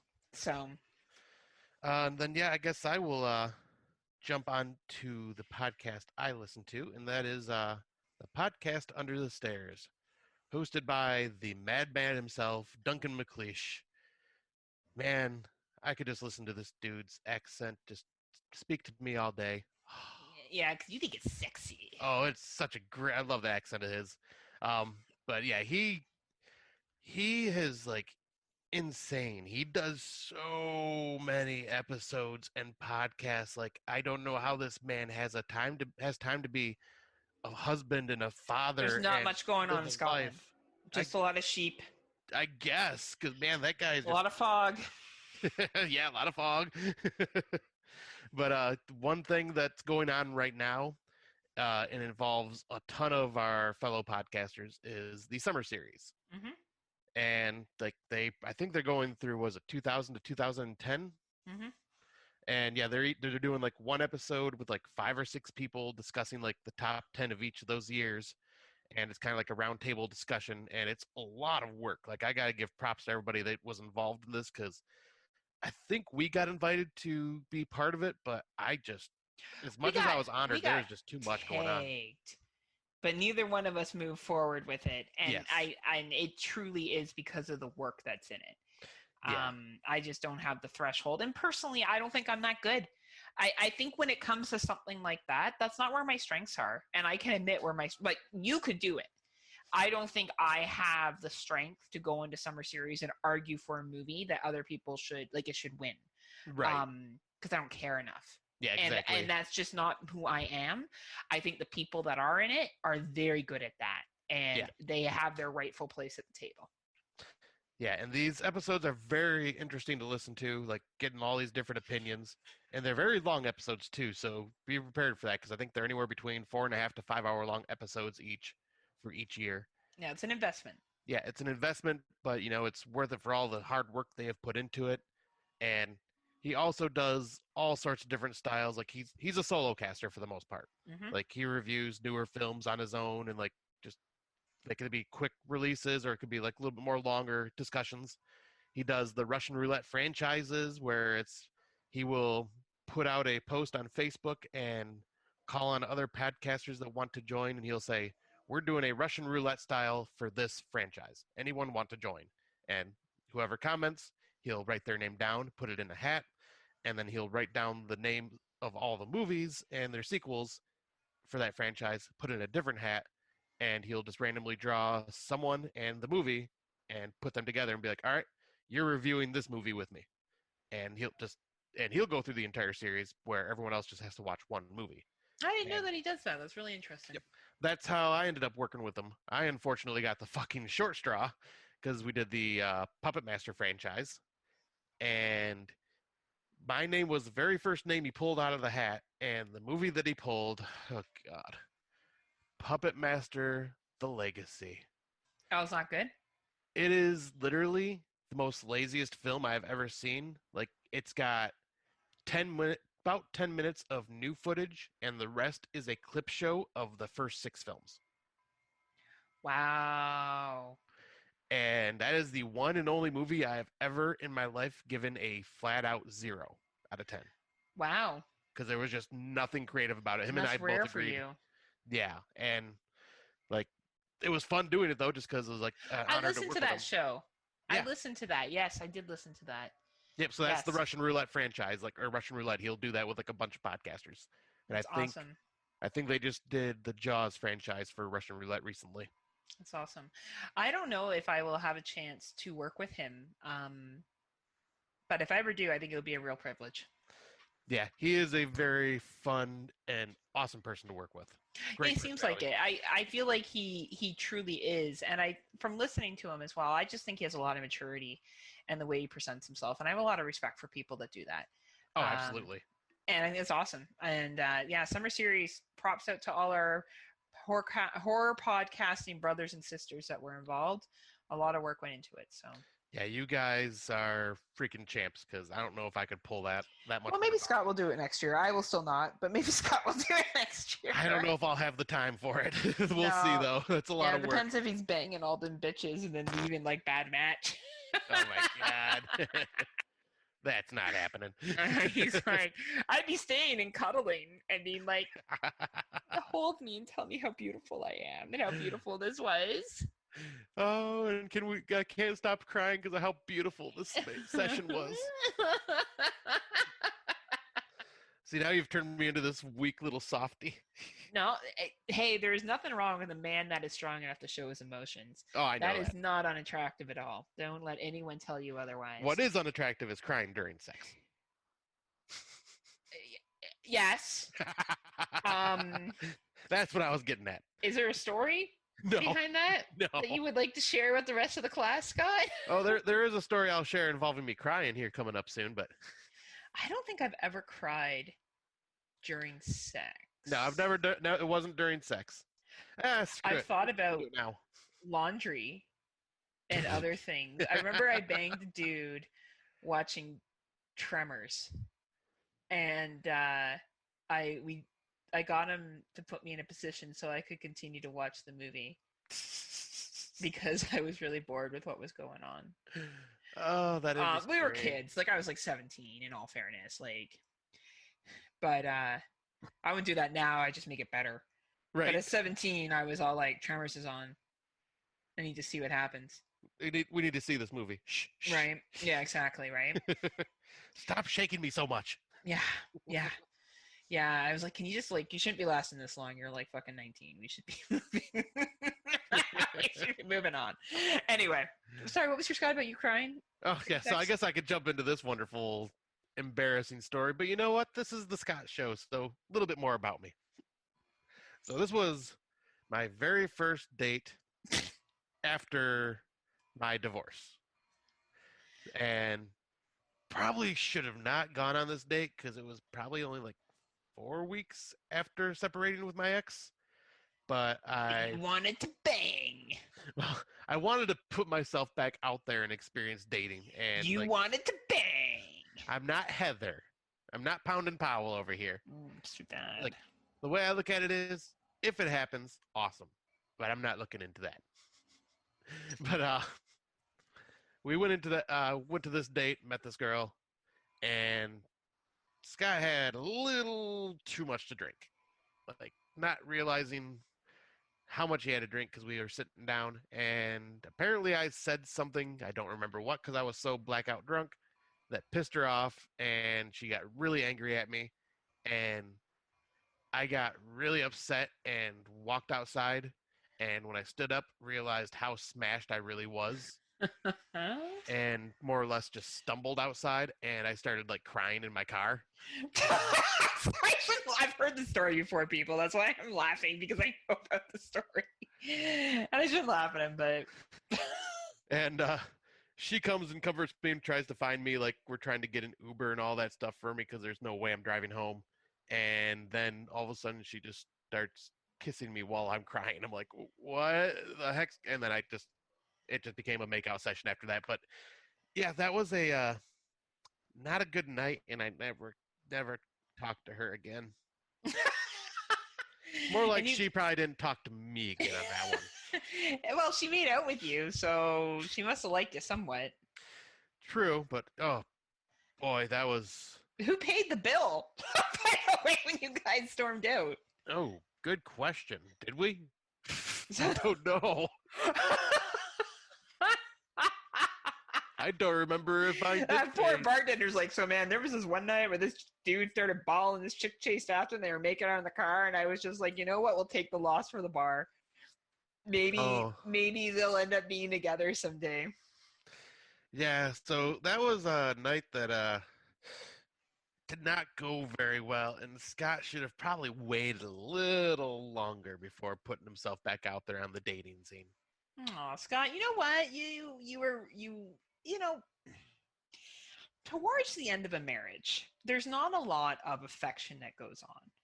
And sometimes you get starved for it, and you just you want that affection. And I don't think rebounding is the worst thing in the entire planet. I am so anti every fucking relationship book that's out there. I think that if you need to do what you need to do to get through the day, and as long as you're clear with somebody, like, look, I just got out of a long-term relationship, I just got out of a marriage, I'm really not looking for anything serious, but if you want to hang out and, you know, this is what I'm comfortable with doing sexually, then I don't see the problem. Like, I don't know why people go on dates and think they need to get fucking married. Like, you know, like any kind of decision to have a committed exclusive relationship that's going to lead to marriage, it's going to come later on. Yeah. Like, you're just feeling each other's shit out and seeing if you even can stand each other for copious amounts of time. Like, that's kind of what you're working towards. Right, exactly. And yeah, I think I was just more or less just trying to use it as a way to get over everything I was just dealt in life and just tried to move on. I don't think there's anything wrong with that. I just think it's a shame that she acted like a complete bitch, and whatever you could have said, knowing you as well as I do, and of spending many a times hammered with you, I can't imagine you had said something that bad. Like, it's Yeah, not like I would say something that bad, but you would not say something that bad. yeah, I honestly don't even remember what could have been said. Like, it just baffles me. Yeah, I think she's just being a bitch because you are extremely careful with your words. Yeah. Like, you, not me, I don't care. I say whatever I think. So I could make someone cry and that would be a valid, and I have made people cry. Not by purpose, but by mistake, obviously. Right. But yeah, so I don't know. I think she was just being weird and put in, like, really, you know, she could have seen that you were intoxicated and also known not to do that. Like, some people just don't think. They just don't think. Right. That is true. Right? Anyway. Yeah, that was one of the stories. I'm sure I'll have more as we continue into our main topic. Of Scott crying after the dates more and more. But yeah, so we are going to take ourselves a quick break and we'll put a promo in for one of our fellow podcasters, and we will be right back. After these messages, we'll be right back. This'll keep it quiet. Oh, hi there. I didn't see you. You caught me cutting a new show. I'm Bo Ransdell, and I'm one of the many creators you can find on Legion Podcasts. I said quiet! My fellow podcasters and I work hard to bring you the best in horror podcasting, but that comes at a cost. Wouldst thou like to live deliciously? Not that, but also yes. No, what I'm getting at is that there are server costs, costs for good microphones and software for editing, all the things that make our shows, you know, fun to listen to. And you can help. If you're enjoying the shows on legionpodcasts.com or in the Legion Network available on iTunes and Stitcher, just about anywhere you can download a podcast really, you can help us out and get a little something for your trouble at patreon.com/Legion Podcasts. For just $2 a month, you get a pair of movie commentaries exclusive to Patreon, and for $5, you can also join us for a monthly screening of a movie. All of that available on patreon.com/Legion Podcasts. We appreciate it, and thank you for listening. Now, back to the cutting room. Welcome back. In case you haven't figured it out already, our main topic is relationships in horror, or is it horror relationships? Either way, we are going to be talking about a couple of movies that we really feel highlighted relationship issues and really kind of use it as part of the horror movie plot. So, but before we get to that, we want to talk about this concept of love, this sweet, sweet love. And I found a great article, The Day Love Was Invented in the Past and Love Didn't Exist. And it's by a professor. It's on psychologytoday.com. And he talks about where we've moved from the concept of love starting in Greek mythology to now. So these days, few people think of marrying without having feelings of love for their partner. Love is what brings us together, and the lack of it drives us apart. But it hasn't always been this way. There was a time when the question of love was not an issue. Beginning in ancient Greece, the consent of marriage was given by the father of a bride who wasn't allowed an opinion of her own. So it was the father who had to be convinced of the interest union of his daughter with a rich or pretentious or at least worthy family would bring. The ability to seduce, convince the young girl that she was loved, could nevertheless make her feel more accepting of the situation, simply physical attraction and pure calculation of financial interest. Like, none of that's a shock. I don't think anyone is like, oh, you don't say. Right. In the Middle Ages, the Catholic Church instituted the sacrament of marriage. The blessing to be given to the spouses was a transmutable physical love into a spiritual one. So, since true love was supposed to be a consequence of a religious wedding, it may have been unnecessary to have true feelings for the person to one who was about to marry. Love was supposed to arise in the marriage and from marriage. So the idea is that you are coming together to build love, so that the feelings felt before marriage were of little consequence. So this concept of arranged marriage, right? If we look at the dated concept of arranged marriages, because most arranged marriages don't work like this anymore, the idea that people are connected from a young age and they are set to be married and the love grows between them. Arranged marriages now more look like there's a courtship. The courtship is usually short, though, in duration and leads to a quick marriage. But the idea is that love and everything is supposed to develop within that marriage. By the end of the 11th century and into the 12th centuries, when poets of South France invented l'amour courtois, courtly love, love emerged as an essential theme in relationships between men and women. Courtly love was a brand new, revolutionary idea that was opposed to marriage and its sacraments. With this concept, true love only existed in a chaste form and was not linked to marriage because marriage was only glorified in sanctification of a physical or ordained love, right? Then we have, flash forward to statistics of divorce nowadays, have shown us that this idea of undying love and that love is owed to everyone and expected at all times is not true. Yeah. We constantly live with this belief of a perfect love and the wonderful happily ever after love, which we forget that love is true love is primarily found within ourselves.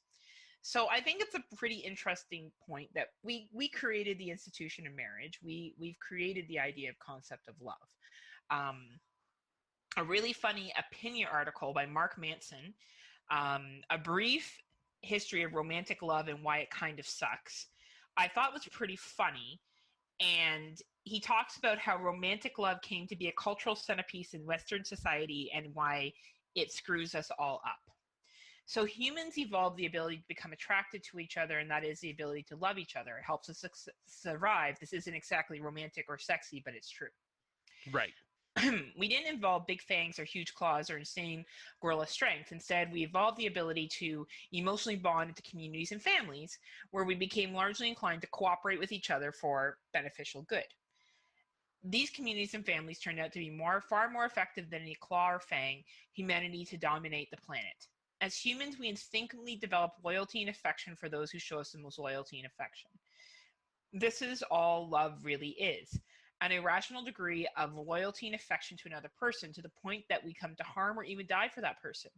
It may sound insane, but these symbolic warm fuzzies that keep the species alive, keep the species relying on one another enough to survive the savannas and populate the planet and, of course, invent Netflix, which I thought was pretty funny. That's pretty good.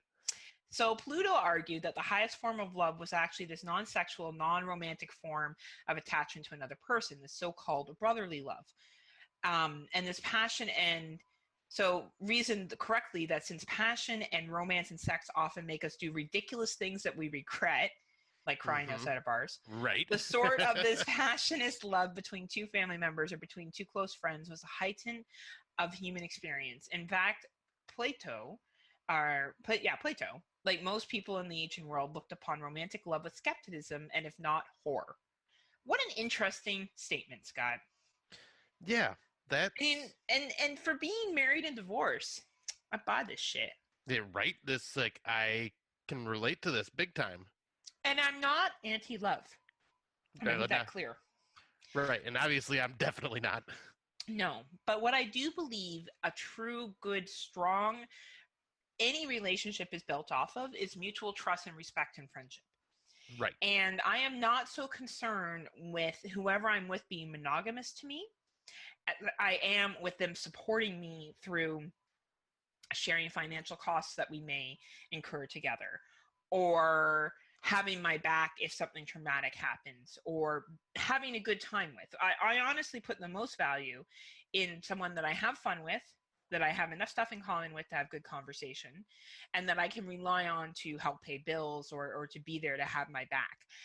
I don't like the idea of labels to that anymore. I find that labeling for me is not important. And I also don't care about monogamy. I don't think that I think it's very difficult to ask someone to be sexually committed to somebody for their entire life. I think that's a very big challenge. And I'm not saying someone should have multiple relationships, but if one person happens to bang someone one day in Las Vegas on a trip with the boys, would that ever be a reason for me to end something that's good? No, it wouldn't be. What I don't know can't hurt me. And I know that's probably going to be a very unpopular opinion on this podcast. But and yet again, you have to go with what works for those people. If you are in a monogamous marriage and you're very happy with how that works and it works for both of you, that's awesome. And no one's going to come in here and tell you shouldn't live life that way. But I think people all need to live lives that work best for them, as long as it works for the person they're with. Yeah, I completely agree. Because, yeah, like you said, it makes sense. Because obviously, this is why our divorce rates have gone up. Is because not like asking someone to be monogamous with one person for the rest of their life is almost impossible. There are the exceptions out there, obviously, of people that have been together their entire lives, but there are reasons why, like, we have a lot of these divorces. There's just people we can't stand after a while, or there's relationship issues in another way, which we'll get into a little bit later. Mm-hmm. But yeah, it makes absolute sense, like with the whole non-monogamy thing nowadays. I like completely am in support of it, and have dabbled with it a little bit too. Well, and I think it's important that when we say in support of it, we're in support of people who are comfortable with that with each other. Yes. And I think the big thing here, and non-monogamy doesn't mean you go out and bang everything that moves. Right. What basically I think Scott and I are talking about, that if someone chooses to have sex with someone else outside of a relationship, and the two people that are in that main relationship have decided that if that happens, they just don't want to know about it, people agree to use protection, if we look back to human survival, we're attracted to human beings. We developed the concept of communities and marriage in order to keep things focused and in order to keep things in control. And nothing is wrong with that. If that is something that really shapes who you are as a person and your values, that is awesome and that is okay. But not everybody needs to follow down those same footsteps. It is possible to have platonic love with many people. I think it's very hard to maintain very multiple emotional relationships at one given time, romantic ones, because I just think there's not enough hours in the day. Right. But I think it is possible. And more we're hearing about people having open marriages or open relationships or whatever they want to call them, non-monogamy, where if that person steps out, it's not a big deal. And it's not necessarily talked about because it's not needed. And I think when you give someone that freedom, I think they're less likely to do it because they have the freedom now. So they're going to be selective of when they choose to, because it's not as much of like sneaking around someone's back. And I think it just comes down to making those guidelines clear between people. Yeah, because in that type of relationship, you guys have to be completely open and honest with each other. Clear communication needs to be involved. About what you want, not necessarily where you go and what you do. Yeah, exactly. But what is going to be, what is the norm here, right? Yeah, what is expected. And to me, the most important things for a relationship that equals love, and I look at love like how I love you and I love my friends and I love partners and then everything that I have within my life.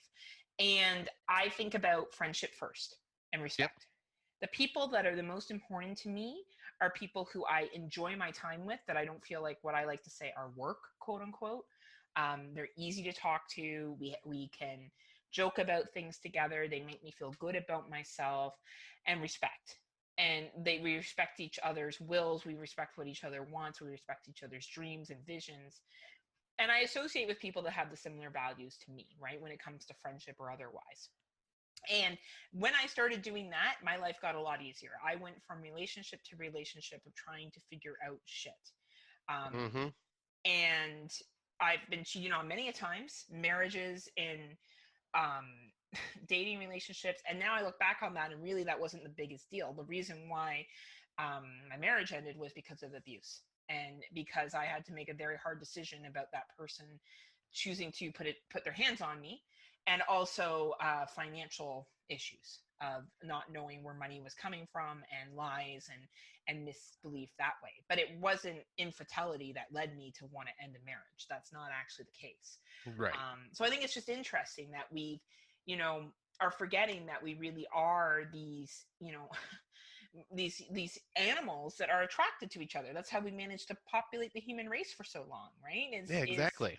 We are attracted to each other. So an ideal relationship starts with sexual attractiveness and then grows into a full relationship full of platonic love, a mixture of friendship and sexual chemistry. And that sexual chemistry you do have to work to maintain over a period of time, and that can be done with bringing the other in, whether that be the other person or that person dressing up or role playing and stuff like that. But there's a way that you need to keep that fresh, because we are animalistic. We do have natural urges. That's why men like to watch porn, and that's why they like to check out chicks, and that's why women fantasize about men or stuff like that. We all have that fantasy of the other because it's animalistic, and you have to choose in your relationship, whatever romantic relationship that you choose to be in, how you're going to meet that need, whether it's going to be with each other, whether it's going to be outside that relationship, and you both got to be on board with it. Exactly. So anyway, that's I kind of tied in my own personal beliefs on there, but that's really what we're looking at. Is we're looking at, we've constructed love, we've constructed marriage, we've constructed communities, and how do we make these work, and how is it reflected within horror? So I'll let you talk about your part of it. All right, so this may almost kind of sound bitter, but I'm going to talk about the conflict in relationships. So I found an article, once again, from Psychology Today, actually. As anyone who's been in a relationship for more than a few days knows, conflicts between partners are unavoidable. They can crop up for any number of reasons, but very often it is because of some perceived inequality in the relationship. Why inequities can cause conflicts is best explained through what researchers call social exchange theory. According to this theory, marriage can be looked at as a barter system. Each of us strives to get certain benefits from our partner. We also understand there are things of similar value we have to give in return if we're to receive these benefits. Said another way, while we might like to do or say nice things to our partner, there are usually strings attached. Which, yeah, that makes a lot of sense. Like, There's always strings. Yeah. Like, and this whole bartering system, like, that makes absolute sense to me now. Like, hearing it put out like that, because yeah, like, you are just kind of like exchanging of goods. Like, either it's exchanging of emotions, exchanging of doing something around the house, or being romantic. Like, there's all sorts of connections. Couples make all sorts of exchanges to try to keep the relationship equitable. We may make certain personal sacrifices for the sake of our relationship and expect the same or similar kinds of sacrifices from our partner. When partners feel there is a balance, that is, the amount we give is equal to what we receive, the relationship feels good.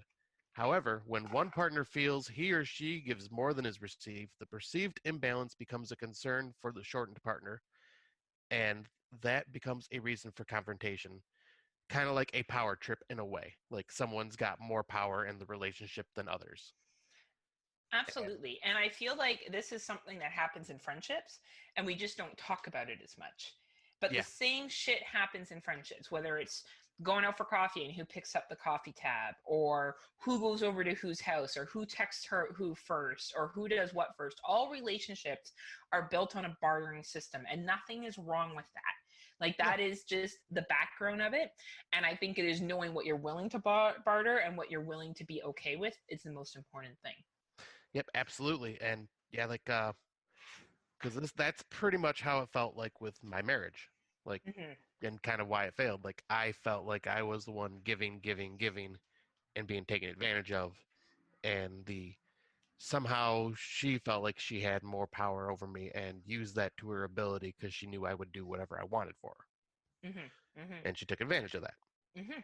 Obviously, there's other things that I won't dive into deeply, but, obviously the infidelity and all that stuff too, but that wasn't the issue. It was just like the way this relationship was leading down this road. Well, and there was also a lack of respect, right? Yes.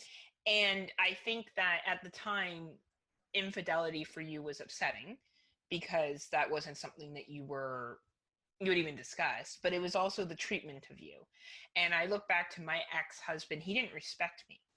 He didn't. Right. He probably loved me to some point, that he was capable of loving me, and obviously we had good times together, much like you had good times with your ex-wife.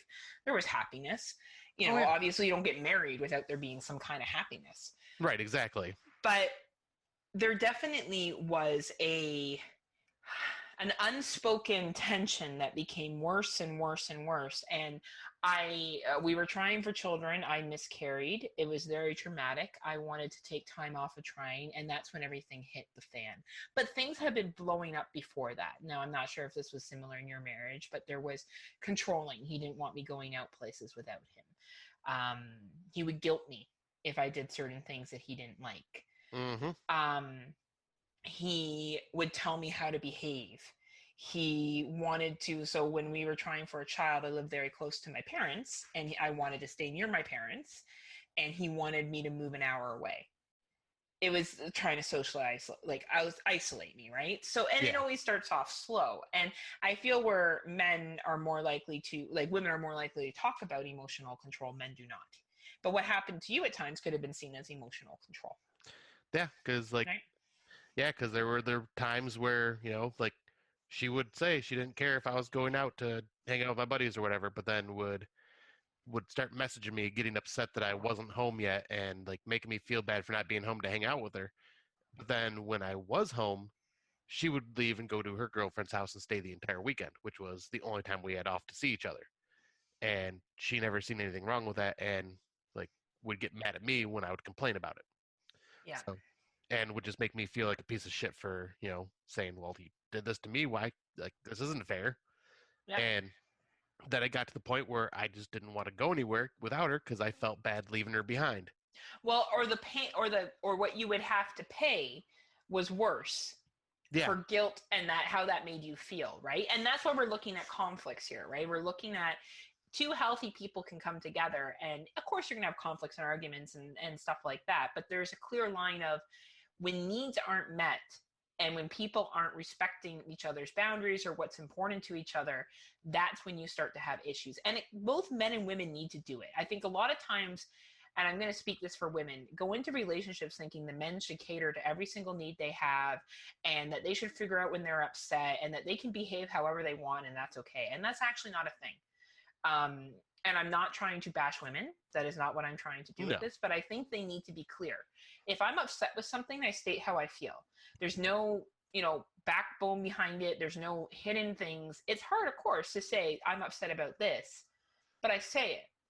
And I don't expect a man to fix everything for me or to read my mind or to know what I want. And I understand that they could not feel like doing something one day, but I expect the same respect back, right? So it comes down to two adults respecting each other and communicating in a way that works for those two people, right? Yeah, exactly. And that's a big thing too. A form of communication that works for you and your partner.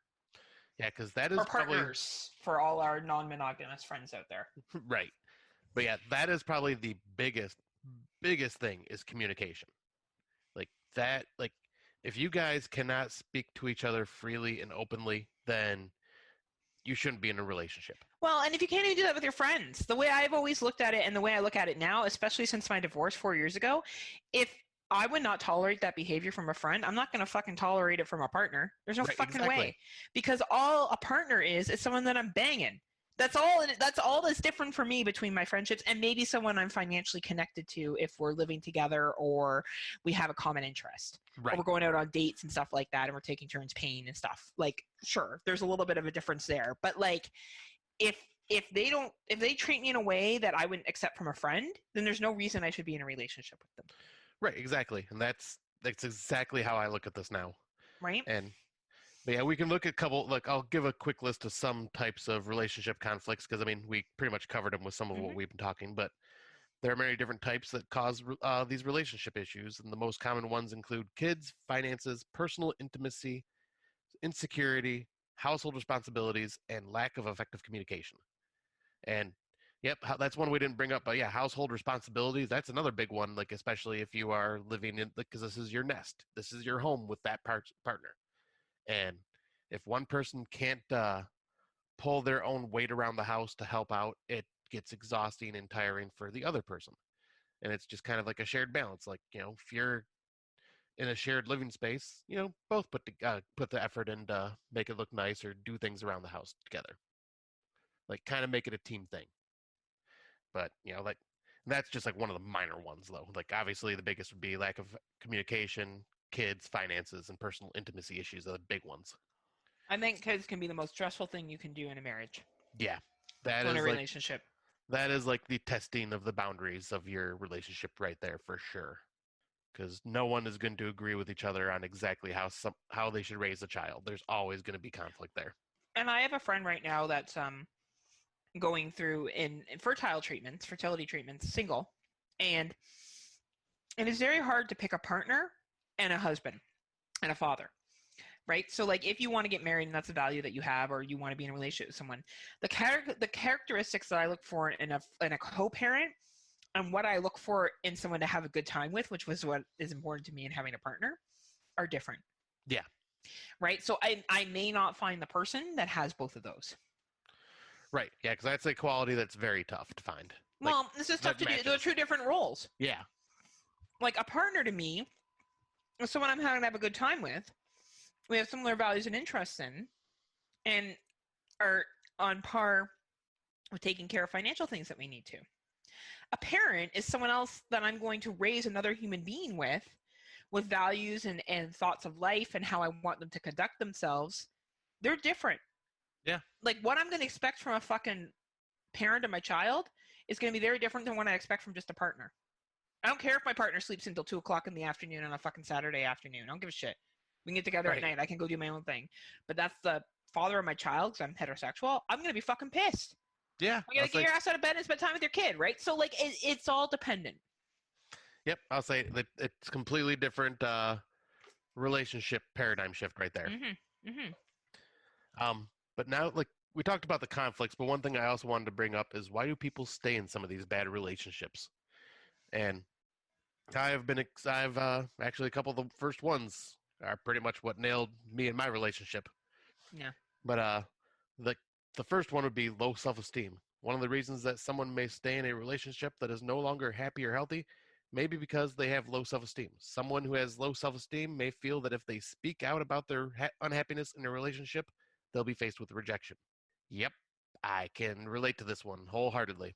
Like took me a long time to build my self-confidence and self-esteem back up after my marriage. Like it fizzled away, and I stuck with it because I was just kind of beaten down. The second one, though, is one that really hit with me as well, and that is the fear of loneliness. People who have a fear of being lonely are much more likely to stay in a relationship that isn't working or one that is actively making them unhappy. To them, being together and unhappy is much more preferable to being alone and unhappy. Yeah, once again, could totally relate with that. I still deal with loneliness a lot, but I've been working on that one a lot more. But it is something that's very tough to deal with. The third one is they believe their partner can change. Many people stay in unhealthy relationships because they believe that their partner's flaws will eventually sort themselves out.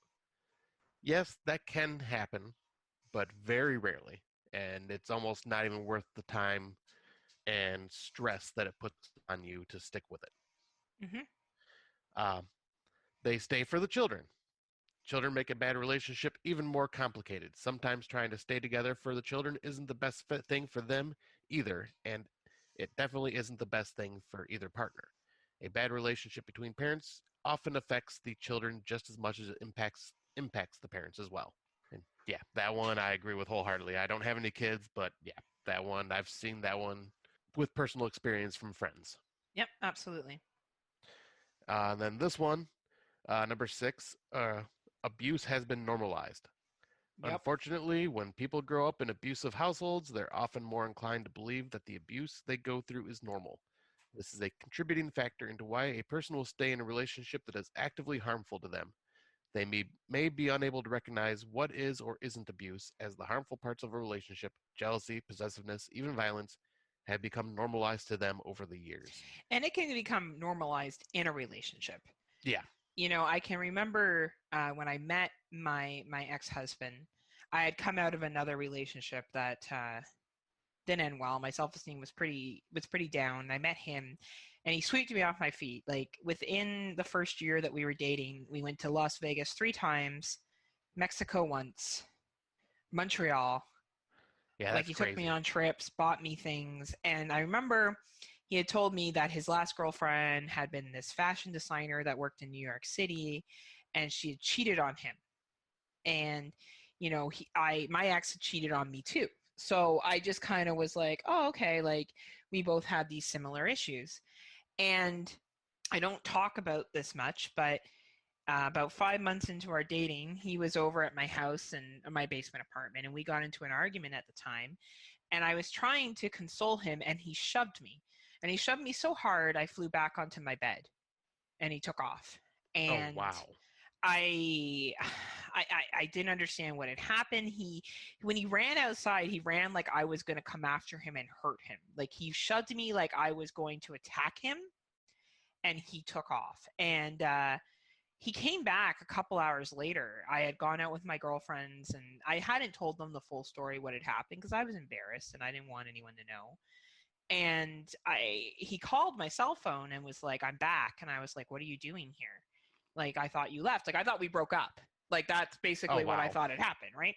Right. And he was like, no. And he would never bring it up. And the next day I said, you can't act like that. He's like, well, my ex would try to come at me and knee me in the nuts when we would fight.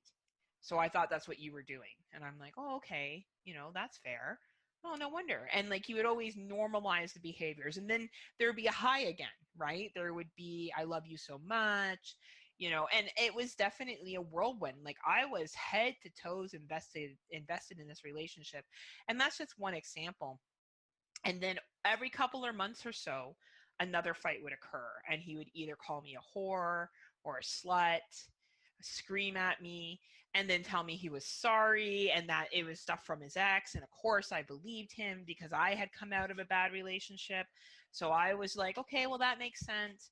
And you justify and you normalize and you justify and you normalize and you think that if you love, because there's always good times.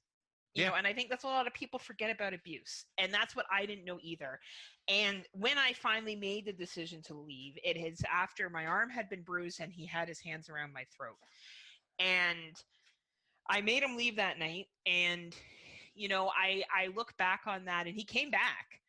And there was, I won't go into great detail, but it was very painful getting him to leave the house permanently. And, I even talking about it now, there's days where I catch myself thinking, oh, was it really that bad? Right. And it is. And it is, right? But you forget and you want to normalize because you remember the good times. And I get it now. I get why people like you and I who see normal, successful jobs, a good life, whatever, will end up in these situations because people that are abusers tend to be narcissists and they can take advantage of people like that. So it's not only has abuse been normalized from a childhood, it slowly becomes normalized in the relationship to where you don't remember what's right or wrong anymore. Yep. I can remember so long that you just think it's part of it. I was on a date about 6 months after my divorce, and I spilled coffee in the car, and I got so upset. And the person I was with was like, I just, are you okay? Like, did the hot coffee burn you? And I started to cry because if I had spilled that hot coffee in my ex-husband's car, he would have screamed at me. But I had been, and this guy's concern was just, are you okay? It was such a new learning of behavior of like, no, that's the normal reaction. Right. Right. So it's a really interesting thing that we talk about here. And we're going to see in some films we're going to talk about where there is emotional abuse. Oh, and how it's been, especially in Midsommar, and how this person's been groomed. Yeah, because she's completely normalized in it. Exactly. So anyway, I just wanted to add that into this part here. Yeah, thank you for sharing that. Because that is a little more in-depth detail, like something that I have not experienced, but something you have. Like I dealt with the more mental. I guess it would be more the mental, emotional abuse. Nothing which like is physical. Typically what men experience from women. Even and women seem to think they're okay to do it because they're women, and they're not. Right. Right. So. And it's easy for them to do it because it doesn't feel like abuse. No, and women have been trained to do it with each other, so they think that's appropriate way to treat someone, but it's not. Yep, and at least for men like me, it's hard for us to cope with that. It It's is. and it's left a lot of insecurities with me that I have been still dealing with to this day. Absolutely. But yeah, so that's some of our research that we did. So we are going to jump into some of these movies that kind of relate to the horror relationships and some of these topics. The first one we're going to bring up is The Invitation from 2015. Invitation was released on March 13th, 2015, and is and is an American horror film directed by Karen Kusama and written by Phil Hay and Matt Manfredi. The film stars Logan Marshall Green, Tammy Blanchard, Michelle Huisman, and Amayatsi Koronialdi, I believe is how you pronounce that. Yeah, I think that was close enough. I was impressed. Oh, thank you. Will and Eden were once a loving couple after a tragedy took their son. Eden disappeared. 2 years later, out of the blue, she returns with a new husband and as a different person, eerily changed and eager to reunite with her ex and those she left behind. Over the course of a dinner party in the house that was once his, the haunted Will is gripped by mounting evidence that Eden and her new friends have a mysterious and terrifying agenda. But can we trust Will's hold on reality, or will he be the unwitting catalyst of the doom he senses? Yep. What So, a great sum up of this movie. yeah, this is like, because this plays out like this could just all be in his head for the almost the entire movie. Yep. And this shows for the relationship side, the whole kind of working as a friendship after a tragic incident happens in their relationship. Hmm. And it's how some people can change dramatically and you just don't even know them anymore. Yeah, and I think it shows, and obviously we'll be having spoilers in this section. This is a cult movie. Yes. It starts off like a Tupperware party. It reminds me of one of those stupid fucking party-like candle parties that you go to. Did you ever Mhm. have to go to one of those? I got drugged to one a few times. Oh my god, there's a fucking Mary Kay and that shit. But it becomes more than that. And I feel like when we look at Will and Eden, I think about they're trying to be friendly after a breakup. So he hasn't heard from her. And I'm very surprised because he hasn't heard from her that he goes to the house. Now, I'm assuming he's probably going because he used to live there. So obviously she got the house in the divorce. She's remarried, so their divorce has been finalized. And they had a kid together. And I still find it crazy that he showed up. But those are the reasons I'm thinking of why. It was his former home. He's curious to what is going on with her and how she's coping with the death of their child. And I think the memories that it brings back when he goes back to the home, because the son's room is still the exact same. So I think he just kind of Yes. wanted this like trip of nostalgia to remember his son as and well. and maybe some closure for him. But Yeah. when he gets there is this sense of uneasiness, and you are a little unsure if it's just him reflecting that there is this just him looking for problems, because there is some kind of religious talk that is going on in a video that they watch, and the relationships between everybody becomes very evident Yeah. Because that you they've see all a lot known of each other their. a long time, right? Yeah, I'll say because you see a lot of them that are their best friends from when they were a couple, and Yep. like they both just hadn't seen them in forever. And then there are those like smattering of a couple new people that are, I think it was David's friends, the new husband. Yes, and he's brought the two weirdos that Yep. are acting excellent actors, by the way. Oh, amazing. Excellent. And obviously Will's brought his new girlfriend. And there is this I think about being friends after the end of a marriage. Now the child is passed. Honestly, if my ex asked me to his house with him and his new wife, he is remarried. We've been we've been separated 4 years, divorced officially for 3, but I don't really, we were done the moment he left here and I asked him to leave. I don't even go to their house ever, Right. to be honest with you. I don't hate him. I don't walk around and, even in this podcast, I'm trying to speak of him respectfully. I'm not using his name. Only my close friends will know what I'm referring to, and this stuff I've spoken publicly about. But I would never be like, let's go have a dinner party. I find that concept really weird, but I know you are you are more friendly with many of your exes as well as your ex-wife. Yep. Yeah. I'll say my ex-wife and I, our relationship has completely changed.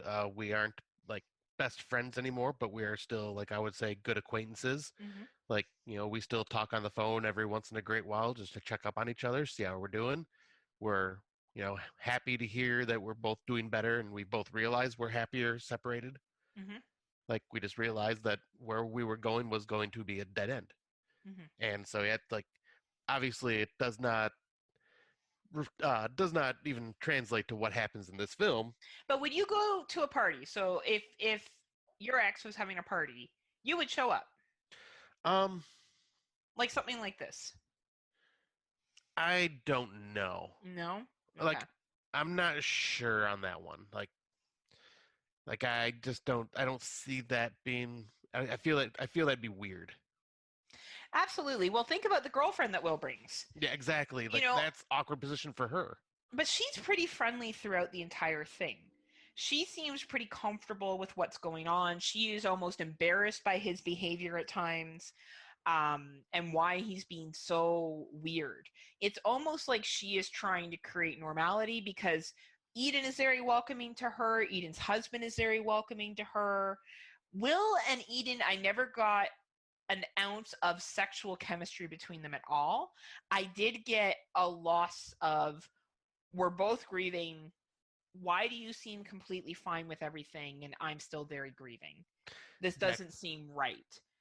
Yeah, because with him and Will and Eden, like, you can't. I don't see the romance there, but you see definitely co-parenting, and like, yes, what they both gone through. Like you were saying, like you can see that there was that between them because they both are concerned for each other and also confused on how one's reacting compared to the other, and just like the things they bring up about their past, about how she's just like seems to have forgotten about her son and is moving on, and yeah, or at peace with it. Yeah, or at peace with it. Yeah, it's really come to this. I'm at this whole spiritual level. Like, they sound like the people that would really annoy the shit out of me. Yeah. That I'm at this super spiritual level and I don't feel this pain anymore. And they lock the door when they come in. Why is the door locked? Well, lots of people lock the door. They live in LA. It's not. They live in a really rich community. Like, I wouldn't be surprised if people would lock the door. The interactions when they play that game. Yeah. Which is basically have you ever, only it's reversed of what you would want to do. And the one girl asks for cocaine, and Eden kisses one of the other friends very passionately. Yep. Right? And it's like that, at that scene particularly, I felt like they were trying to get in, here's your chance to do something you've always wanted to do, but you never had a chance to. Yep, because of what we know is leading to at the end of the thing. Yep, this is like basically like, here's your last time to have fun. Right? So the relationships, this movie is very much about the relationships between the friends and Will, and how Will's behaving, and how some friends are like, dude, you need to move on from this. Dude, you're acting like an asshole. His concern about the one woman that gets uncomfortable leaving and then we don't see again, and we know why we don't see, because of the she's guy probably killed, right? Yeah. So it's just very interesting. And even when the killing kind of begins, because they go to poison them, and I thought the poisoning was going to happen with the food. Oh yeah. I don't know if you thought that. Yeah, I thought it was going to be in the wine. Did you? Like the original wine or the second wine? Like the wine where she pours the wine at the end, and that's when we find out that wine's been poisoned? I was thinking the first one. Like, okay, the first wine. Okay. So by the time we get to that second batch of wine, and they have it, and after that, and that's just after that huge conflict about Troy. Yep. Right? About Troy, why isn't he here? He left a message saying he'd be here, and then when Will checks his phone, he gets that message from Troy being like, oh my gosh, I had to run out, or he does show up saying, I had to go for work, I'm back now, blah, blah, blah. Yeah, it makes Will look like a complete asshole. Right? So it's using all the relationships of the friendships and the grief of the child, and the woman that's kind of, I think she's coming down from a drug addiction, trying to hit on Will. Like, everyone's just trying to do and feel what they want to do in that moment. And when they do start the poisoning and the one character is killed and then someone else gets shot, I feel like that's when Eden has the reality of what is happening and has second thoughts. Yep, because you can tell she's not really wanting to do any of this after she sees it unfold. Well, she has that conversation with her husband in the bedroom, right? Yeah. Where, and the scene with Will and her is very, and I believe Will shoots her. No, she shoots herself. Yeah, She because shoots herself. That's right. she shoots at Will. I think she ends up hitting him in like the arm or something like Yes. that, and she feels horrible about it, and then she shoots herself in the stomach, which, oof, that is not the way to make a quick, swift death. A stomach wound is a long, drawn out, painful death. Absolutely, right? And it's it was so just traumatic seeing that happen. Now, do we think she did that because she purposely wanted to feel the pain and wanted to feel that drag out? I think Because of what she had done? Because really, she had led these people on all night, right? Yeah, and I think it's her way of punishing herself for just kind of getting past what happened with her son and just trying to move on and then getting all involved with this. Yeah, absolutely. No, I think that this movie alone really does focus on the horror of Tupperware parties. I'm just being funny there. But not just that, but it also focuses on this pressure to stay friends after the end of a relationship and or to go back and to grieve or to be nosy and find out what's going on in your ex-partner's life. Because once you've been intimate with someone for an extended period of time, you're always curious, like how many people Facebook stalk their exes, right? Like, oh yeah, or whatever, and see what they're up to. It's pretty normal that people do that, especially now with the social media being so accessible. I feel like that was something that was used in here, as well as talking about grief, and the routes that people go down, the power of cults. And overall, I definitely, first time I tried to watch this film, I couldn't get through it. Yep. I found it a little slow. I realize now I just had to be in the right state of mind, because when I watched it again, I had a lot more appreciation for it. Yeah, because this one is a lot about character building. Like, the horror of the film doesn't even start till like 20 minutes to the end. And Absolutely. it's just a lot of like just playing with your mind, making you wonder if Will's crazy or if this is really happening. And it's building of these relationships, which is, once again, why I love these types of films, because these building of relationships really pull you into these characters and make you feel for them and what they are going through. I couldn't agree with you more. I think that this movie, to me, really shows a true version of divorce and mourning the death of a child, and trying to be friendly within the same group of friends, like feeling that pressure to show up somewhere because it's all your same friends, and having these flashbacks to what your previous life was. I feel like they did a very good job of capturing the emotions that come with that. Yes, they absolutely did. And like, here's the props to Will's girlfriend for being such a good sport throughout that entire thing, man. Like, right. If he doesn't wife that, I don't know, man. Like, not even like it's a real thing, and who knows if they're alive after the cult. But, fuck, like that chick is true friendship and true like development and stuff. She has got her back. That is a ride or die right there. Well, and I think it takes a lot to be a new partner and meet someone's ex-husband. Well, ex-wife. Well, especially being a new partner, meeting the ex, and also being there for him as he's dealing with the death of the son. Yes. As well. That's a lot to take on for someone new coming into this relationship. Well, and they could be together for a year, so maybe it's not as new as we think. But still, like, and they're adults and stuff, and I probably would do that for somebody too. If that was something that was needed, absolutely. But yeah, it is a lot. But yeah, great movie. So I guess we should move on to our second relationship film. Oh, yes. The second one, everyone might have heard of this film, but that is Midsommar from 2019. It was released on July 3rd and is a folk horror film written and directed by Ari Aster and starring Florence Pugh, Jack Rayner, William Jackson Harper, Wilhelm Blomgren, Alora Torchia, Archie Medekwe, and Will Poulter. Psychology student Danny Arter is traumatized after her sister Terry kills herself and their parents by filling their home with carbon monoxide. The incident strains Danny's relationship with her emotionally distant boyfriend, cultural anthropology student Christian Hughes. She later learns that Christian and his friends Mark and Josh have been invited by their mutual Swedish friend Pele to attend a midsummer celebration at Pele's ancestral commune, the Harga, in Halsengland, Switzerland. The celebration occurs only once every 90 years, and Josh, also an anthropology student, wants to write his thesis on it.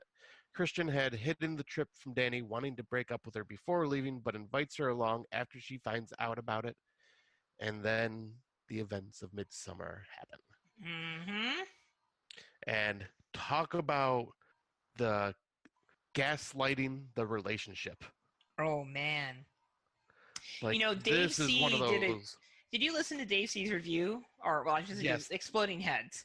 Like, I don't think Dave C's review. But Dave C made some very, very valid points about this relationship in his review. It's episode, is it the most recent episode? Yep, I think 117. 117.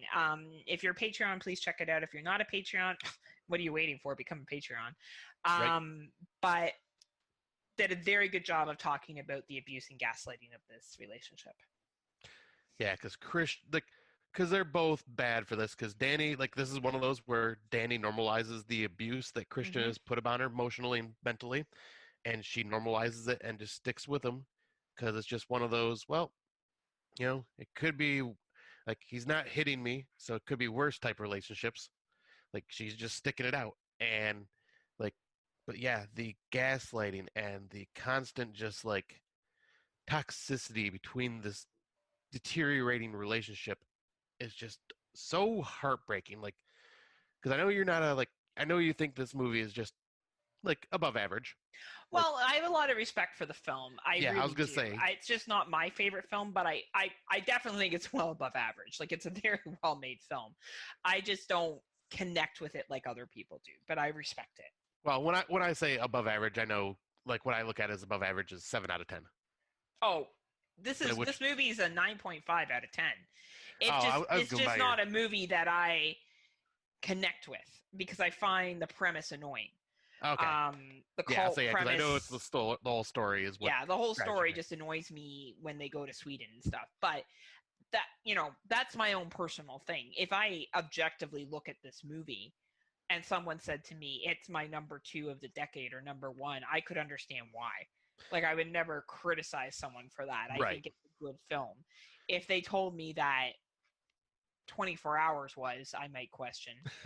But like this here, not at all. And we're not talking about that piece of it. What we're talking about is the relationship piece. Yeah, because that's what I was getting at. I was going to ask you, like, because I know, like, the characters are what drive the story home, and the relationship that comes along with not only Danny and Christian, but the friendship relationship between Josh and especially Matt, Will Poulter, constantly just getting involved between Christian and Danny's relationship, and constantly just like getting on Christian's case. Why are you still with this chick? And constantly berating him, and like Matt is doing what probably like a good friend would do, is like, you're dragging this out, just end it. Yeah. And Christian just either because obviously the bad timing of the parents passing away with her sister, like that's a like a tough time for someone to like end a relationship, like especially for a woman that is broken as her after that happened. So this actually happened to me. I was going to break up with a dude and his mom died of cancer. Oh, that's right. I met him in May and his mom was sick. I didn't realize how sick. He was going away to school in September, and she took a turn, I guess, at the beginning of August. I went up there to see him. He lived about 45 minutes from me, and I watched her die with him. Yeah, that's rough. It was the fucking hardest thing I've ever had to watch. And I was planning on breaking up with him because he was going to school and he was just a fun-time boyfriend. And that relationship ended up being a lot more, and I stayed with him because his mom died. Because how do you end a relationship with someone? So I do empathize with Christian a little bit here. I don't empathize with his treatment of her. Right. But I remember sitting there when she was thriving in pain, going to the washroom and being like, I'm going to fucking see this woman die tonight. And I can't break up with her son. Like, it was a week outside of Labor Day. And so it was around this time. And yeah. and he went to school, and I continued the long distance relationship with him, and he had a lot of addiction issues and stuff that I thought I could help him work through, which I could not. Right. But yeah, it's hard. It's hard when you're in that situation, when you want to end something. I remember one other time I was driving over to break up with a boyfriend of 2 years, and I got there and he was really, really sick. I'd take him to the hospital. He had appendicitis. Oh my gosh. And all his family lived in Nova Scotia, and he was living here in Ontario. So I couldn't break up with him then either. Wow. I had to call his parents and tell them that he went in for surgery. And I ended up staying with him for another month and a half after that. And then I just couldn't do it. I was just so unhappy with the relationship. So I do empathize with Christian a little bit, because I've been in a situation twice where, you know, something has occurred that when I'm about to go end something, and it's not forced me, I still chose to, but in both of those situations, the appendix thing sucked, and like, that's horrible. But when someone loses their mother, like, it is pretty fucking hard to walk away. I can't imagine what he's watching her experience and then walking away. Yeah, because like, how would you, like, it's easy to say, oh, well, if the relationship ends, you should just end this no matter what. It's like, but no, when you are sitting there with the person you have been with for a while, and they have lost someone they love. Held my ex while he cried himself to sleep. Yeah. Like, multiple times. Yeah, so you pretty much were Christian in that situation. Like, I've been in that situation. Now, mind you, I think I cared. His name was Mark, and I don't mind saying his name because I don't think he listens, or wherever he is now. And I probably had more care for him than Christian had for Danny, but I get why he stayed. I don't think his treatment, though, of her was appropriate. Let me make that clear. Like, I get why he had a hard time breaking up with her, but I feel like this was a relationship that they were in for 4 years together.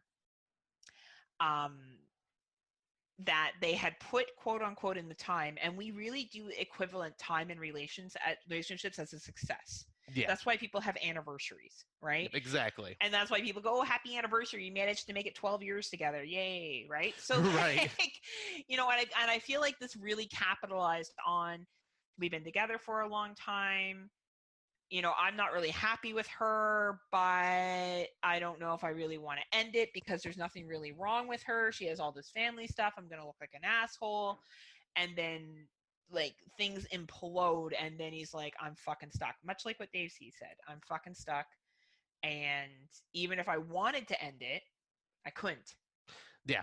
Yeah, like, if there was any time in this point in the movie to end it, it would have probably been very hard to do, but would have probably been around the time she found out they were going to Sweden, and then said, yes, we need to end this here. That would have probably been when it should have ended, because then he would have been out of her life, because he would have been in Sweden.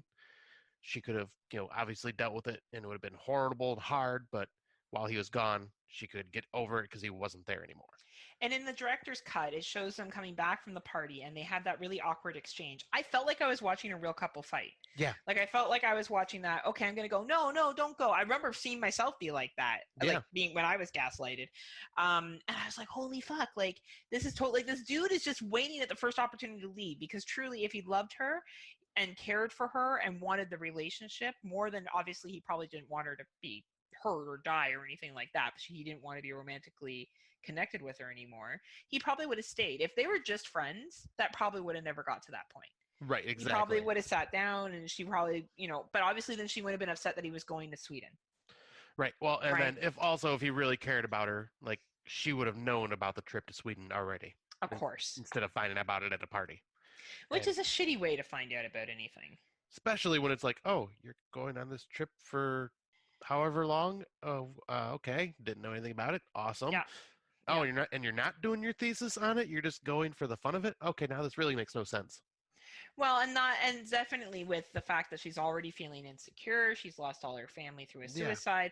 Like, the interactions between Christian and Danny is really to me what this movie is built around in grief, right? It really shows, and even when they go to the festival and there's that drug, she doesn't want to do it. She wants to get situated. I agree with Dave. Christian's like, well, if you're sure you don't want to, but still kind of putting it like no one else is going to do it now. Right. And like, they do it. Yeah, that subtle narcissistic way of gaslighting. Right. And then I think it was Matt was just getting all cocky, like, oh, now we're not going to do it and blah blah blah. Like Mm-hmm. every subtle thing that Christian says is just like another just gut punch to Danny. Well, and to defend Christian to some point, I do yet again get that feeling obligated. And who Oh, yeah. knows? Maybe there's other connections there that they don't go into in Midsommar. Like maybe there's a financial obligation. Maybe she does stuff for him and that makes his life easier. Like maybe she grocery shops for him every week. I don't know. Right. She seems to worship the ground this guy walks on. So my understanding is they're not having sex. Yeah. But From the way the maybe movie there's plays other out. ways that she's meeting needs for him, or maybe it's a status thing, or maybe his parents really like her and he doesn't want to deal with them being upset that they broke up. Like there could be so many factors of why. Yet again, doesn't justify the behavior, but it kind of going to Sweden is kind of where the epitome is. Like throughout that entire time there, like when she's tripping and takes off, he doesn't follow her to see how she is. Right. Her birthday he basically forgets about, and then what's his face needs to tell him about it. Yeah, and I think it was Pele tells him about it, and then also Pele draws her a picture for her birthday, and like Yeah, he's showing interest in her over Christian. which is also becoming that kind of interest there, right? Even if that's more of a friendship, there's still because I'm not sold on the romantic piece of that. I think he was romantically into her towards the end, but I think he fell for her as time went on. Yeah, because I think Pele was just more or less like, I'm seeing how Christian is treating you. I am going to show you that you deserve better in a way without like being overly forceful about it. And just being That's what friend. I get the impression of, right? Yeah. Yeah, like everything about the way this film covers the relationships is like, because you could even see it and at the end when she they have Christian put in the bear suit and he's getting put in the like and she gets to decide like if he's going to be the one to be in that bear suit, and you kind of see like obviously she's drugged up but like and she's just an emotional wreck because she caught him like having that crazy sex scene with the redhead with all the other women around chanting for him, and that just Mm-hmm. I think that was like the final straw for her that made her snap. And yep, I think at that point she obviously didn't know what was going to go on, but she chose him because that was her way of punishing him. And you could see that look of like towards the end when she's in the flowered dress and she's just smiling like a maniac. You can see that it's almost like she is around her a circle of family that actually care about her. Well, she's And found she the feels home. relationship support she was looking for, because Yes. this is not just about the relationships of her. Like we focused on that, but if we're expanding now that she's found that, you talked about the give and take earlier, Yeah. the resources, the bartering.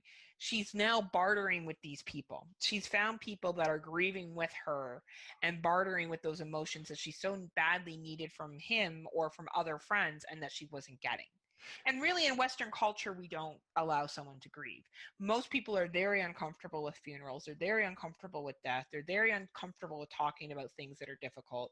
So, Hmm. going into this culture where everyone feels, the elder people making that choice in the latter end of their life to kill themselves, a lot of people see that as dark and creepy. And probably one of the reasons why I didn't find this movie scary is because I did not. Right. I was like, yeah, this is what these people are choosing to do. It's too bad it got botched and the one guy suffered. Right. Exactly. But I don't think anything is wrong with people choosing to end their life because they feel like they've reached their pinnacle and that's what they want to do. I actually don't, and maybe people have a problem with that, but I don't really feel like it's my place to go and judge what another community is consenting to do within Right. that. And But sorry, go ahead. I was gonna say, and I do agree with the whole. It's kind of like she found her emotional support system through these people. Absolutely, right? She found the connection that she didn't know that she was missing. She found the relationships. And this whole movie is based on relationships. It's based on how that cult functions as one, which is so opposite from Western society. Yeah. Western society is very individualistic, hence trying to who can be the person to write the thesis the best, trying to overshadow each other when it came to getting information between Christian and I can't remember the other guy. the other Josh. Josh that was writing his thesis. This whole movie is based on those multiple relationships and the difference between Western society viewing of grief and feeling of emotions and the lifespan and the Sweden or European or this cult-based society, pagan belief on how it should work. I'm like going through everything, but I guess pagan is the best thing to describe it. I think it's a very Right. good case study on that. Yeah, it really is. Because, yeah, because that is like part of what the whole thing with Christian is. Yeah, he showed no emotion. Yeah. And that is what Danny needed, especially at that time in her life. And maybe it's because he didn't love her enough or didn't have the westernized, honestly, most people are not good at helping people grieve. Really aren't. Yeah, it's I was just going to say. hard skill set to have.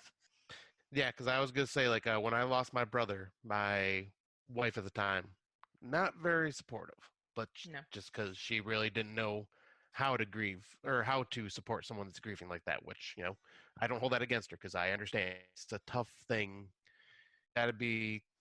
You got to have the right type of emotions to be there for someone like that. Well, and also you have to be comfortable with death. And death is not easy. With my ex-husband or my ex, when he was grieving, I never assumed that I got what he felt. His mom was dead and not coming back. And there was no way I could ever understand that. I just never stopped him from talking about her. I never stopped him from telling me stories. I never shied away from the topic. I never stopped him from reliving that night. I let him talk about whatever he needed to talk about. I let him cry when he needed to cry. I never told him to stop. Right. I never told him it will be okay. Because you know what? That's a fucking lie. It wasn't going to be okay. No. But he was going to eventually adapt. And I've been told by many people, and I'm not trying to, blow my own ego here, but I'm very good at confronting stuff like that. I've had coworkers that have lost parents, and I always take that same approach. I never shy away from asking them how they're doing, whether it's 2 months, 3 months, 6 months, a year, 2 years. You never stop because grief is an ongoing process. But generally speaking, in Western society, we have not been taught or encouraged to talk about that. We assume that people die and 3 days later you have the funeral and then everyone just goes back to being fucking normal. And that's not how shit works. No, and it is not. And that's what was really reflected in this movie. So I think as to respect to your ex-wife, I don't even know if she would have had the skill set because we've never been forced to have the skill set. So right, exactly. That's why I say I didn't hold it against her. Right. So it's interesting. I think this movie, more than I'm talking about it, the actual more appreciation I have for it because I never looked at it from that lens. Yeah, I was like, this is just one of those films that just has multiple layers to it. And like I say, it's not a scary horror film, but it's just one of those just dreadful relationship. It's a relationship film with horror elements. Absolutely. Which seems to be a lot of these films have that element to them. Absolutely. I couldn't agree more.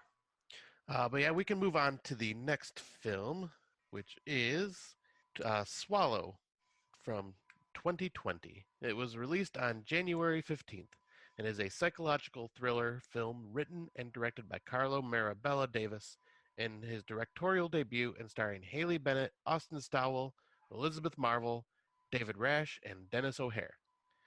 The synopsis is Hunter, a young woman from a lower class family in upstate New York, has recently married Richie, a man from a wealthy family who is set to take over as CEO of his father's Manhattan Corporation.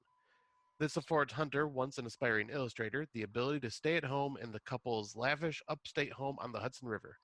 Despite this, Hunter finds herself increasingly emotionally stifled and isolated in both her marriage and domestic life, and finds Richie distant and inconsiderate towards her. One day, while home alone, Hunter develops the impulse to eat a marble and musters the courage to do so. She finds it exhilarating and begins to consume other inedible objects around the house, including thumbtacks, metal figurines, and batteries. Each item she swallows, once digested, she meticulously cleans and arranges on her vanity. All right, so this one I know you probably remember way more than I do. Yeah, I think this movie here, there's a lot of thought of whether it's a horror or not, and I think that's fair. Yeah. I found it very much a horror movie because I think it very much reflected, the experience of someone who is marrying into a wealthy family. My ex's family was quite wealthy. and there was definitely expectations. Before I would go over to their home, my husband would tell me how I should dress.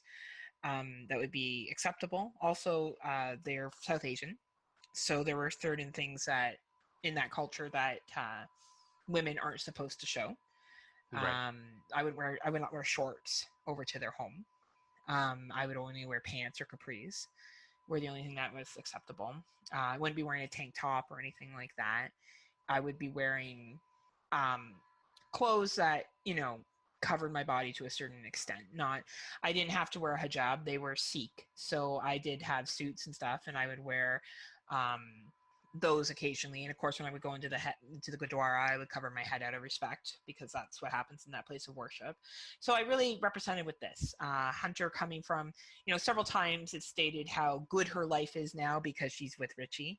And I feel like Richie selected her simply because he saw someone who was pretty, that he could control, that he was bringing up from poverty into a life of wealth that would probably do whatever he wanted. Yep. And would allow her to. Keeps an immaculate home, but is bored and is lonely. I was pretty sure Richie was having an affair as well. Yeah, I think there was an affair going on. Absolutely, with somebody. And that, yet again, is neither here nor there. And I think her decision to eat these objects, yes, pregnant women do crave this. This is something that does come up with pregnancy too. But it was one thing that she could empower and do herself. Much like eating disorders and other things, it's something that if someone has a lack of power or is being abused, they choose to consume objects. And I think they just did a really good job of showing her progress and becoming ill and then finding out, and eventually her gaining the strength to leave that situation and restart her life. And even at the party they throw where she is pregnant, she finds out that her husband has talked about her being in the hospital, and she's super embarrassed because they're trying to throw this lavish party. She's dressed a certain way. It was very much a movie about, here's your golden opportunity as a woman. You're being taken care of by this rich family.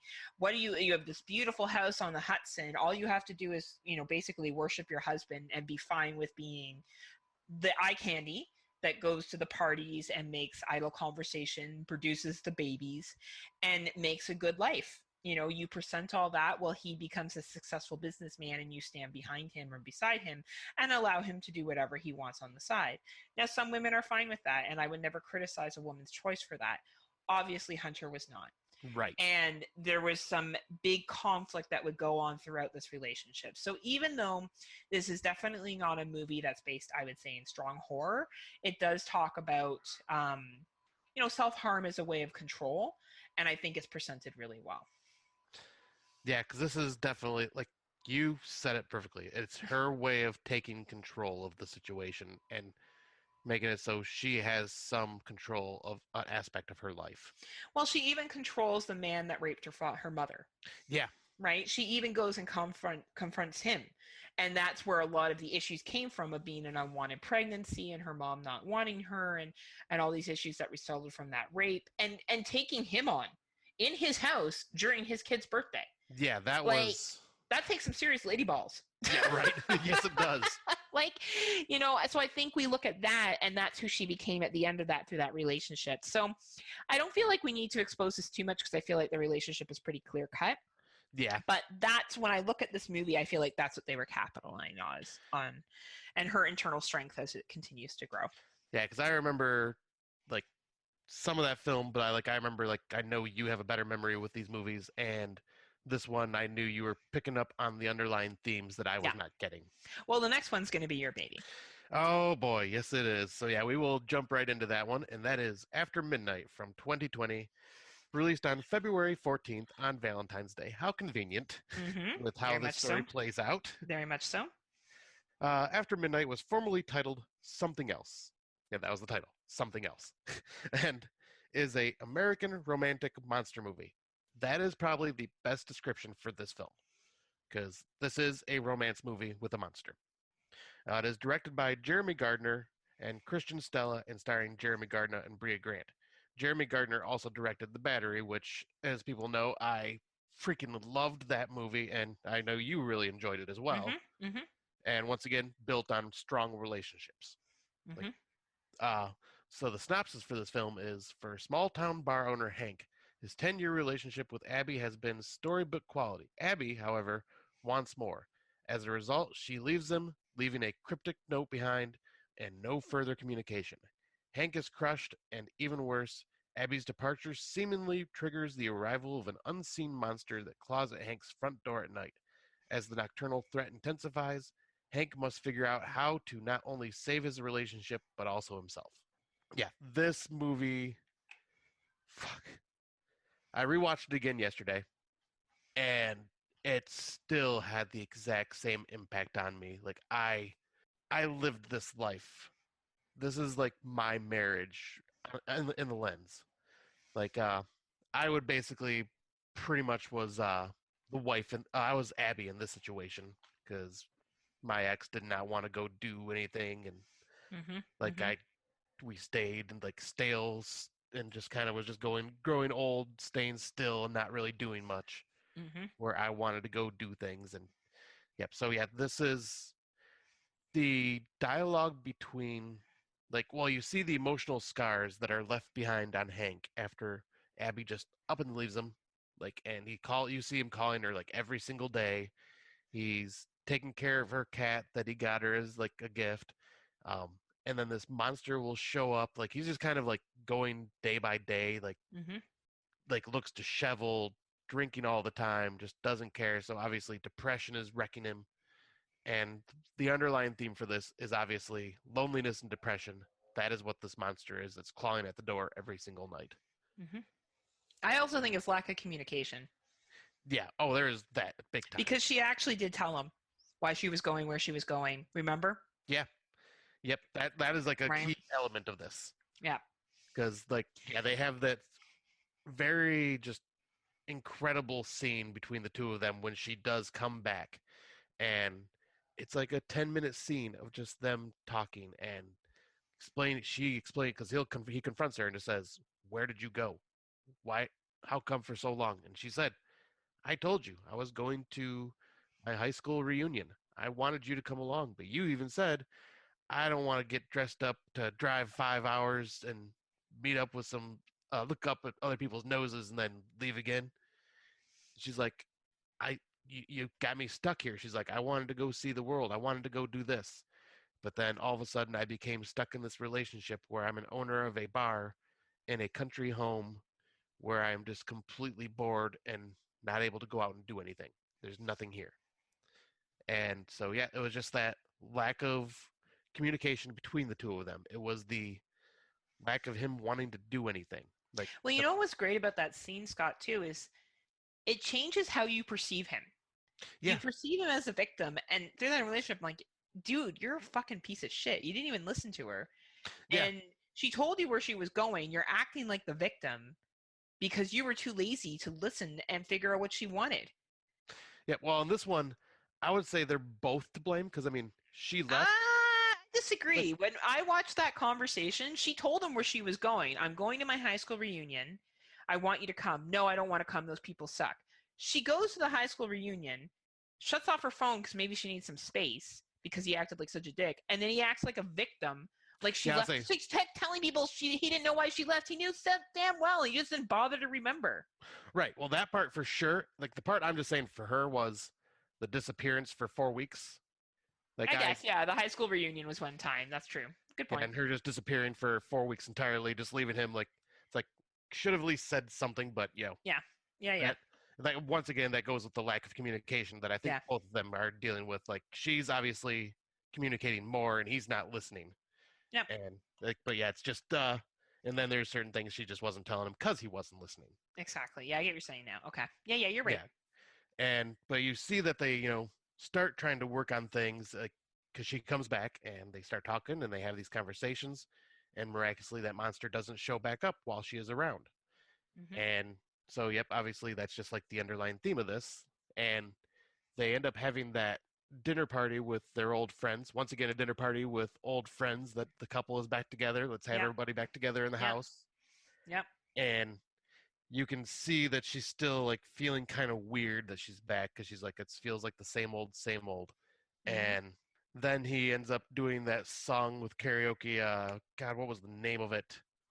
You say. Yeah, Stay by You Lisa Loeb. Yeah.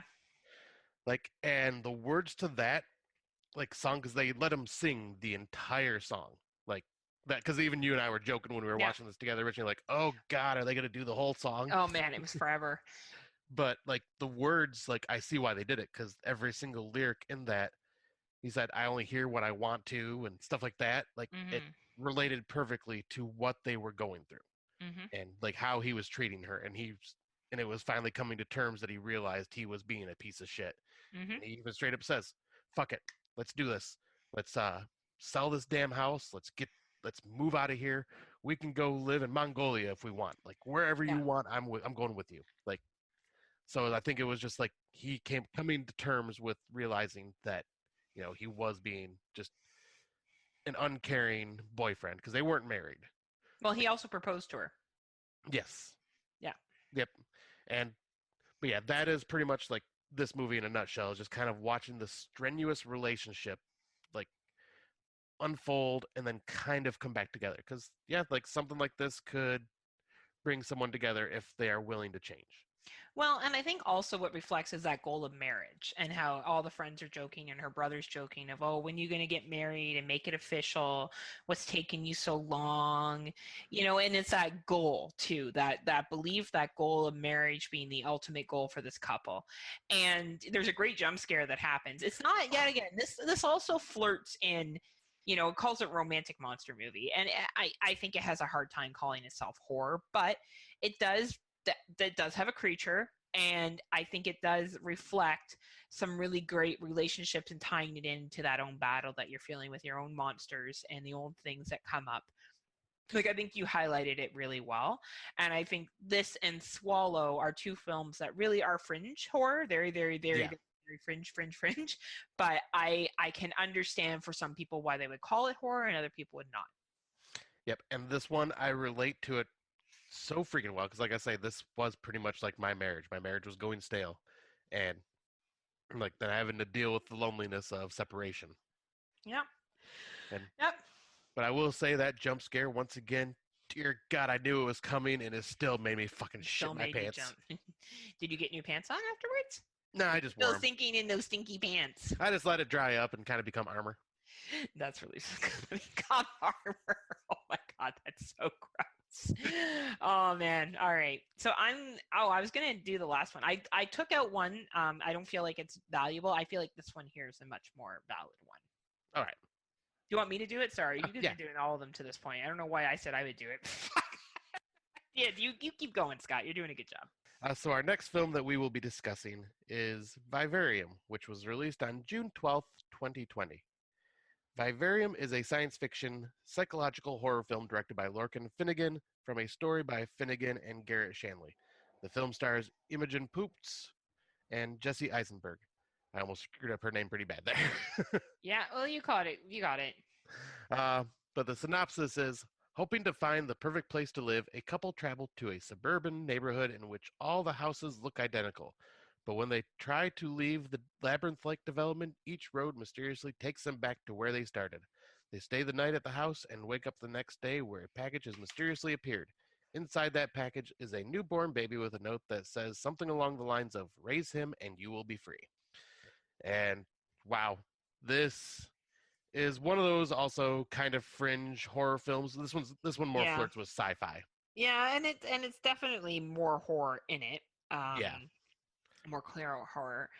But this really does play on the suburban dream, and it really looks at people in their 30s and 40s and who haven't chosen to go down this route. I talked about this on Fresh Cuts. Yeah. But I think the relationship between the two main characters, the husband and the wife, or the boyfriend and girlfriend, are really reflected and the cookie cutter houses thing. Like I live near so many of those cookie cutter houses. Right.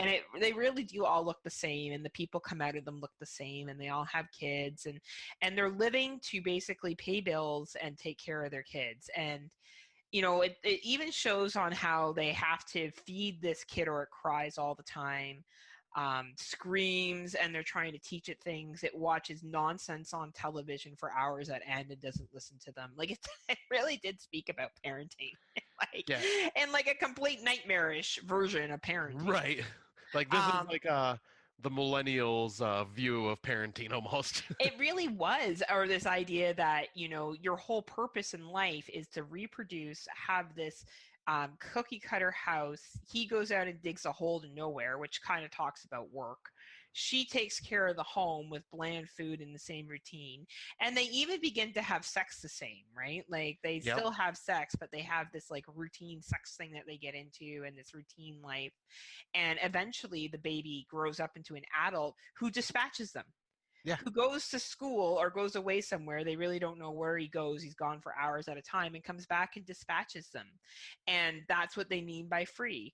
And then this newborn baby goes and replaces the real estate agent and brings the next couple in to do the same thing. And it's a belief of whether this is science fiction or a play on society. But when I really look at this, it talks about the expectation for people and how we're really beginning to buck against the system, and how I know many of people that have gone into relationships, had kids, and feel like they're fucking living this. Yeah, exactly. They're not happy. Like they're like, this is, because what is happiness at that point? Right. You are suffering, you are sacrificing and suffering to make sure your kid is happy and taken care of. right? And it's always the appearance, right? And making sure that things are always fit a certain way, that the child is never upset, and everything is kind of made to work. I just thought it was a very good way of presenting that pressure that exists. And some people will be like, no, I love my fact that I have my wife and my kids and we have a great time together. And that's awesome. There are definitely people out there that are very happy with choosing that pathway, and they're content with how they live their life, and they're not overly structured to the point where it's detrimental to them. I think this is an example of being overly structured and stifled. Yeah, I'll say the stifling, the monotony of everyday life over and over again. Like you see, they wake up, they eat the bland food. The boyfriend goes out because he needs a purpose, so he goes out and starts digging that hole, and he which is represented to work, because all you do is dig a hole and then you die. Yeah, I'll say he's literally digging until he dies, which is working until he dies to like just get himself out of the house and just doing something. And like, yeah, it just shows the breakdown of stresses that having a child can put on certain couples. Yeah. And because you've seen them, they were a great couple together. They, everything was good. And then when they were forced to raise this child, like you've seen the cracks happening in their relationship and them splitting. Well, and they tried to run away from that, and then they kind of got locked in. And you could argue that society's way of taking people that are like, no, we're choosing not to have children. We don't want to be married. We don't want to buy a house, and being like, too bad you're buying a house and here's the fucking baby. Right, exactly. The expectations of what you should be doing in society, and here you go. And yet again, that is not to say that those are bad expectations. There is nothing wrong with that being your goal, is to have a nice home and to have a baby and to have a good life and to have all those things. It's just when people feel like that is the only path is what this movie is capitalizing on. Yeah, you said it best when you said they feel stifled. Like, because that's what, like, people like that are suffering, like, that don't want this, feel stifled because of that. Yes. They want you to be like this, and you don't want to. Exactly. And that's the interactions between the two, you see the relationship really go downhill. There's one point where Jesse Eisenberg tries to, I don't want to say kill the kid, because they have this moment where they're dancing outside and they're able to get the car battery going. And they play music and they dance outside, and the kid comes outside and something happens and it ruins it, and he locks the kid in the car. Was that another time when he's screaming and he locks? Oh yeah, that was one morning he woke up and the kid was screaming because of like he didn't get the right breakfast or whatever it was, and so he picked him up and threw him in the car and then just closed the door and just said, let him scream it out. Well, basically let him die. He didn't want to scream it out. He wanted him to die. Right. He wanted him to stop eating and all that. He wanted him to not exist anymore, which I can understand. I wouldn't want that either. And she buckled to the maternal feelings. Like when she even goes and picks him up and he's crying and she lays with him until he falls asleep. Like, I think definitely how female are raised, you're raised to have this maternal, no matter what, you take care of the children. Right. And it's something that's expected to you. And you're also, if we talk about socialization, women are socialized to be more in touch with their feelings and for the purpose of child raising, for the purpose of being able to be that emotional support in a heterosexual relationship for a man. And that's what this movie really capitalized on there too, really, really well, is that the father's trying to be the disciplinarian. No, you need to let this be. I'm be able to be objective, and she is unable to be in that situation. Yep, and I did want to bring up when you're talking about them dancing in the headlights. Like you could see that was like the brief moment of happiness, like they were rekindling that love that they had after all this stress. Mm-hmm. And then reality, also known as the child, shows up and brings that all crashing back down. Yeah, That is just absolutely. like a strong, like it's like a small scene, but that is such a strong moment in that movie where it's just like you see all these pressures and they forget about them and just kind of feel like they're young. It's kind of like when parents are able to give their kids to a babysitter and they're able to go out for a night and have fun and just kind of cut Mm-hmm. loose like they used to. And then they have to, but they have to remember they have to come home to a child. And I think Scott and I should preface this with neither one of us have children. Right. So I think that, I just where we're going, I don't want people listening to this and us and thinking that we're like kids are bad. Like, definitely, I know I don't have that belief. I Nope, really and I like don't either. children. I really like my friends' kids. I wanted kids myself. It just didn't happen Right. for me, unfortunately. So, and that may be something I regret one day. Who knows, right? So, but I do think that there is some points to be made here about feeling that obligation to have children and to have the house and to have that stuff if you don't want to. That's the key thing we're talking about here. We're not talking about people that wanted that and have that and are happy with that, and that's awesome. But there are sometimes people who cave to society pressures and do things that they don't actually want to do. Yeah, exactly. Yeah, the pressures of society are kind of what are forcing this relationship to go in a direction they don't want it to go. So where do we see, like, the relationship horror that we talked about? Most of these were 2020 movies, with our oldest one, I think, being 2015. Yeah. Right? So, I think relationship horror is really beginning to take a stage in it. Like, even if we looked at The Battery and the friendship relationship horror that's in that, there's some huge relationships there that are coming to the forefront as well. They're not romantic, which is why we didn't use it. But I think horror movies are really beginning to pull in that societal expectations or the power of relationships or the reason why we make choices, like in Ruin Me. And she's forced to choose between two different relationships. Right. We're really beginning to see that more and more integrated into horror. So it'll be really interesting to see where this continues to go. Yeah, I'll say because, a lot of films come from personal experiences. Ari Aster's Midsommar was made because he went through a breakup and it was toxic like this, and that was his way of releasing it, was by making this film. And there's just many reasons why these type of films will show up, but it's usually because of personal experiences or personal growth. And hell, with like some of the experiences I've had, I could probably write a book or something, not nearly as good as this stuff, but I probably have like stories and stuff I could tell that would just, be good for a movie. Absolutely. I agree 100%. And I think there's the more that people have personal experiences, especially our younger generation that are becoming filmmakers, we're going to see a lot more of these types of more interpersonal connections with character, a lot more character development, a lot more borderline horror films that are just kind of sending a message, like subtly. Absolutely. Absolutely. Well, if there's anything else that you want to add, if not, I think when you talk about the future, that ties really good into our Out of the Dark remake. Oh, that it does. So moving from relationship horror and all the stories that we've shared on that, so hopefully you're like, I don't know, in a good relationship. If not, learn from these movies and get into a better one. Right, and avoid dating sites.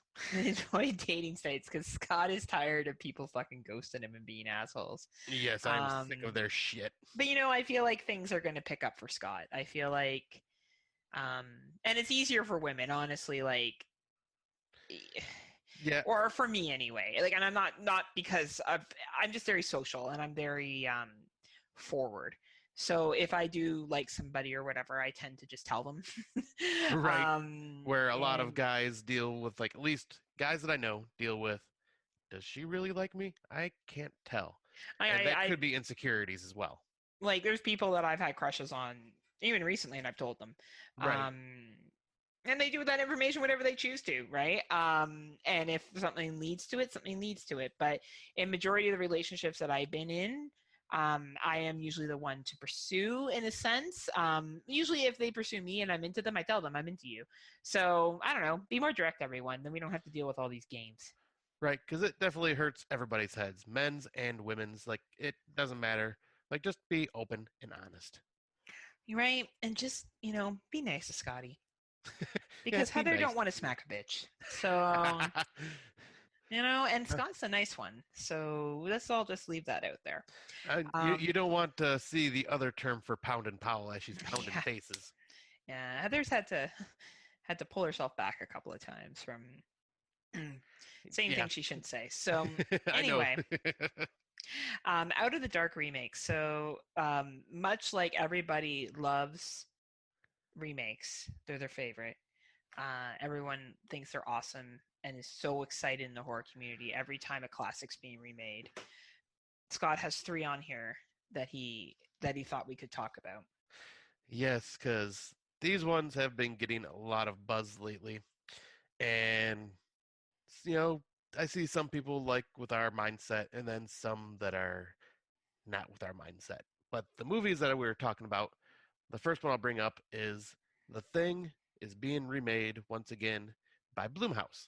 This, if it's technically a remake and not a prequel like the 2011 film, this will technically be the 3rd remake then, because there's The Thing from Another World from the 50s, 82's John Carpenter, and then Blumhouse's remake that they're in the talks of.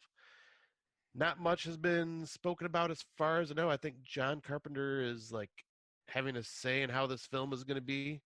So at least he's got his hands in it, which is cool. But does he? Does he need to? He doesn't need to. But I think will make people that are fans of the John Carpenter that are upset about this happier. But why are people upset? That is the question right here. Goddamn movie. Who cares? Here's the thing about remakes. Okay, first of all, John Carpenter didn't create The Thing. Okay, Right. The Thing is based off a novel, so it's been remade already, right? Exactly. 3 times. Right. This will be We the know 3rd this. time plus the book. Right. So I understand how people can be very attached to a film, but I watched, and this is probably in no great comparison. There's a Scream series that MTV came out with. Yep. It has nothing to do with the original Scream. Nothing. Yep. Just did Characters something aren't on the their own. same. And even the Ghostface mask isn't the same. They just basically slapped the Scream label on it and did a similar storyboard. Yeah.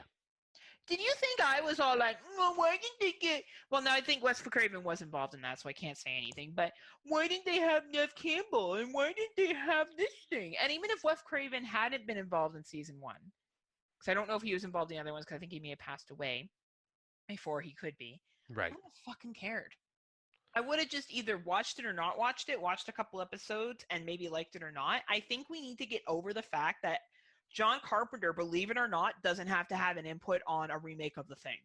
They could just remake The Thing without his fucking blessing. Like, all they need is the copyright to pay him.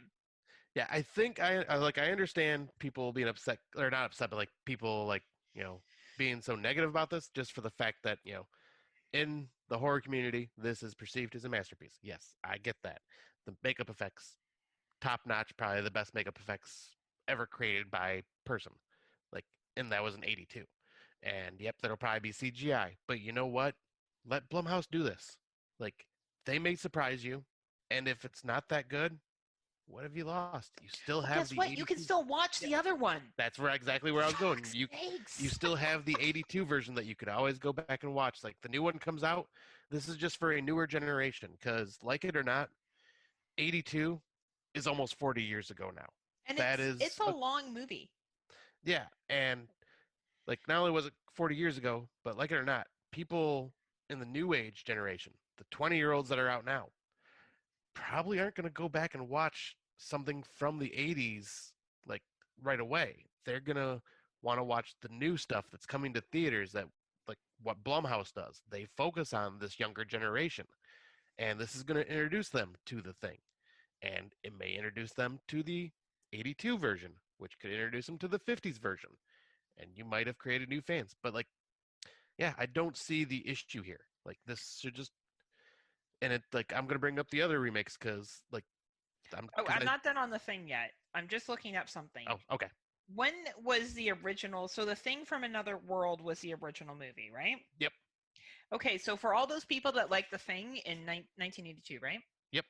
So I guess they all watched The Thing from Another World. So Right.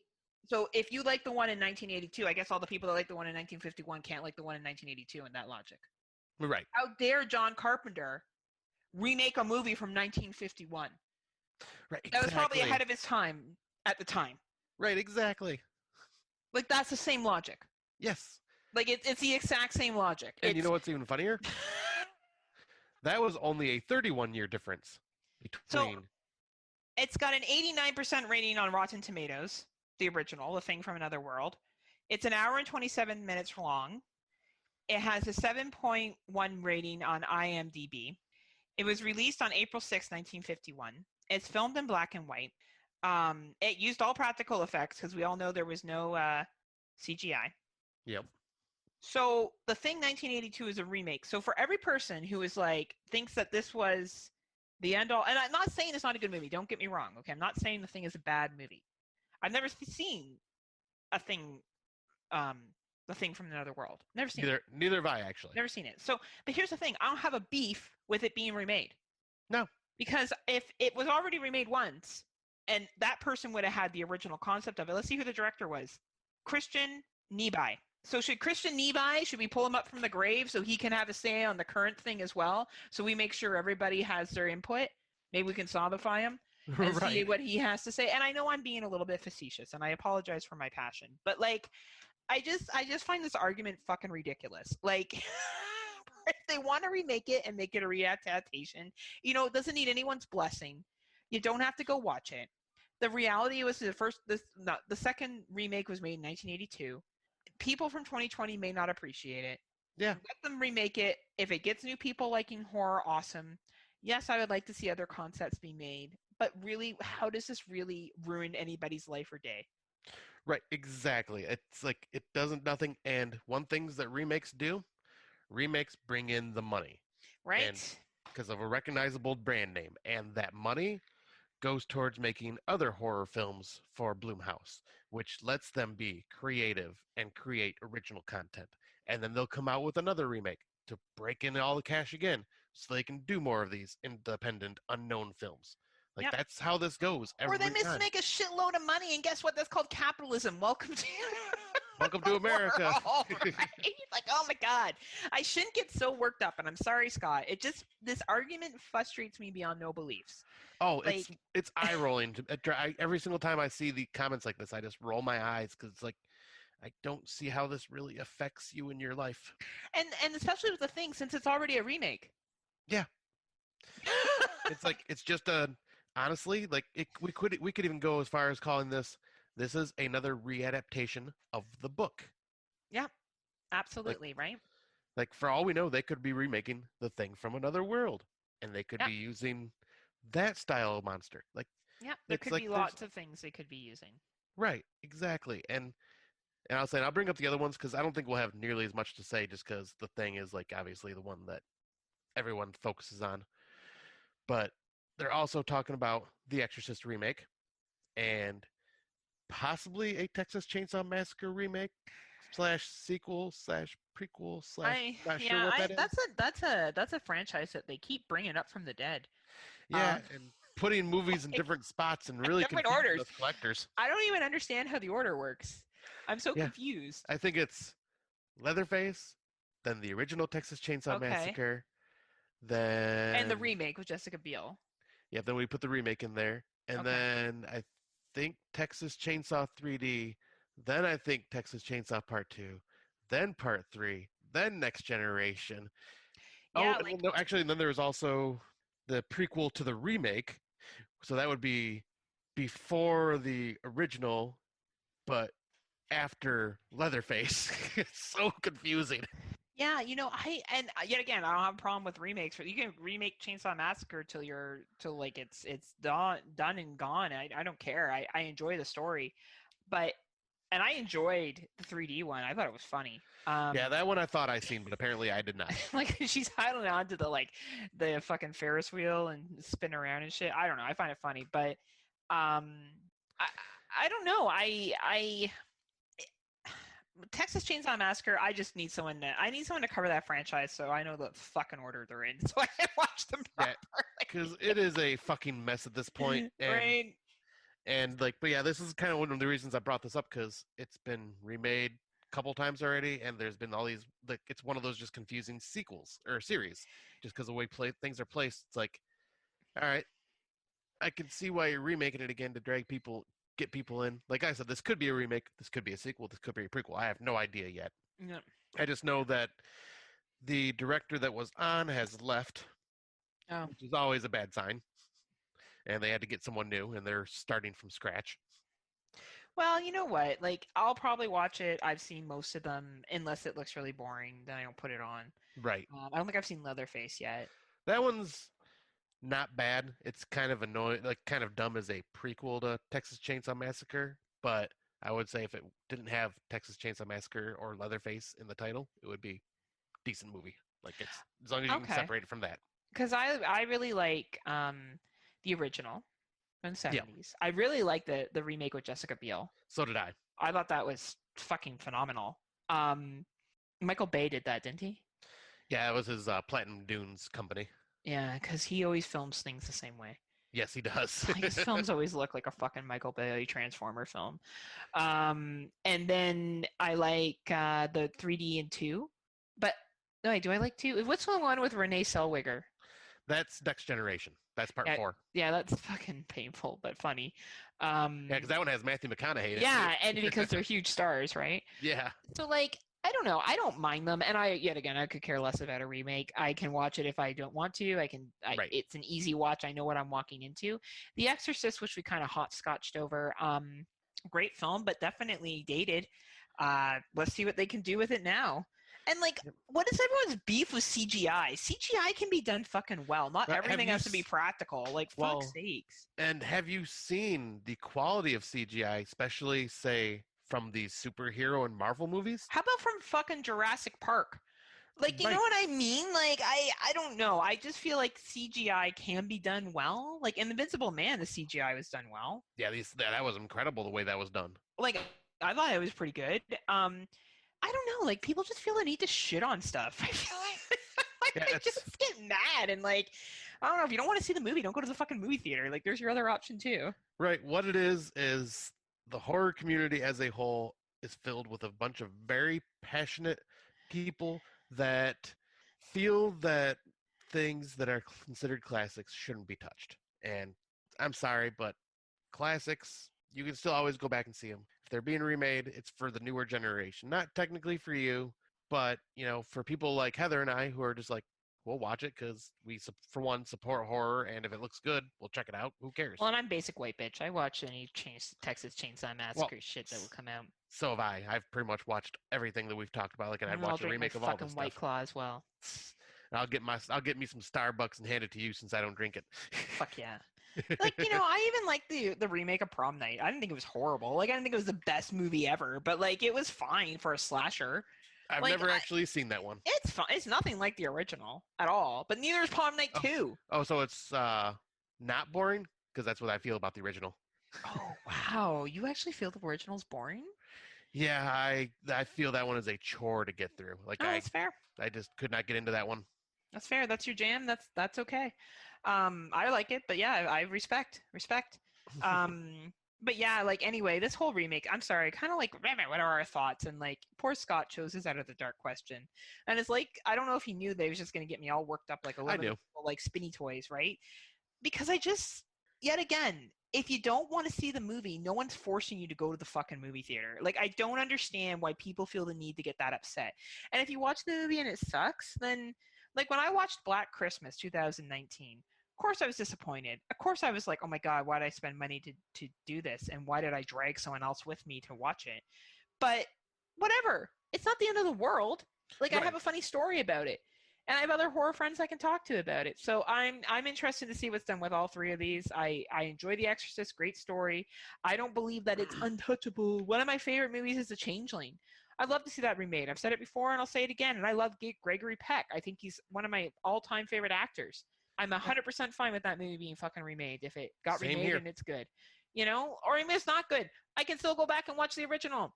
Right, exactly. There's no harm, no foul for them to try. You know what I'm going to do? I'm going to watch the Thing from Another World, and anytime people complain, I'm going to tell them that the 1982 isn't as good as the 1951, and that I'm more woke because I watched the 1951, and they're not nearly the horror fan I am, and that they need to educate themselves. I'm going to throw that at the end of every argument.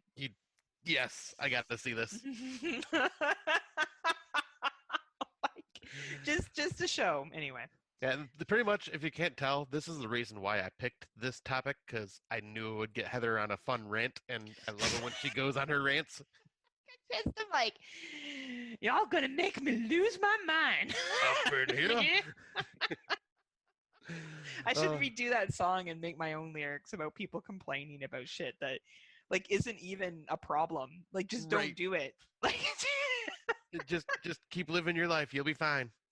You know, but I'm excited. We'll see what happens. Of course, I would prefer new horror movies to come out, but here we are. So. Yep. I mean, well, hell, and we still get a shit ton of new horror films every year. I mean, hell, we watched 135, 136 this year, and they're all, I think, maybe 3 of them are remakes. Yeah. So, like, no one can. I can't believe they remade The Invisible Man from 1933. Right. Oh my god.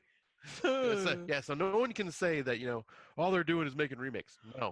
Why did they remake The Invisible Man from Hollow Man, which isn't even the same movie? Anyway. And I love I got you in this rant. This makes me so happy. Thanks. All right. Well, I think we've buried this horse. Yep, we've drugged this one from behind for quite a while. So we're gonna end this on a good note, and I don't know what our next topic is. Like my past relationships. He's crying in his car while some bills not paid for. Guys are like, maybe he's coming back one day to pay.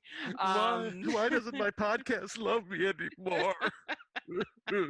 That's funny. But yeah, happy dating to everyone that's out there. Be kind. Don't be a dick. Respond to people. Yes. Tell them if you're not feeling their shit. Just be open and honest. Send White Claws to Heather. Yeah, send White Claws to Heather. And just, yeah. And don't hate the player, hate the game. Yes. And I don't know what we're doing next. I don't know. We're going to do something. Yep, this one we haven't planned out yet, so we'll figure it out. We just like to keep things spicy here on Friday Nightmares. So yeah, it's a very rare occasion when we actually are able to tell you all what we're doing next. Yeah, it's only when Scott's really angry about shit or I'm really angry about shit. And now, I'm just trying to survive with starting school up next week. This is Labor Day weekend, by the way. Happy Labor Day weekend. Yes, happy Labor Day weekend, everyone. By the time Scott gets this out, it'll be 2 weeks past Labor Day weekend. Oh, you shut up. It'll only be by the next weekend, hopefully. Yeah, and after all the editing he has to do from this badass here. But anyway, we'll see you guys next time. And until then, Scott, what do you need to tell the nice people? Unpleasant dreams. Bye.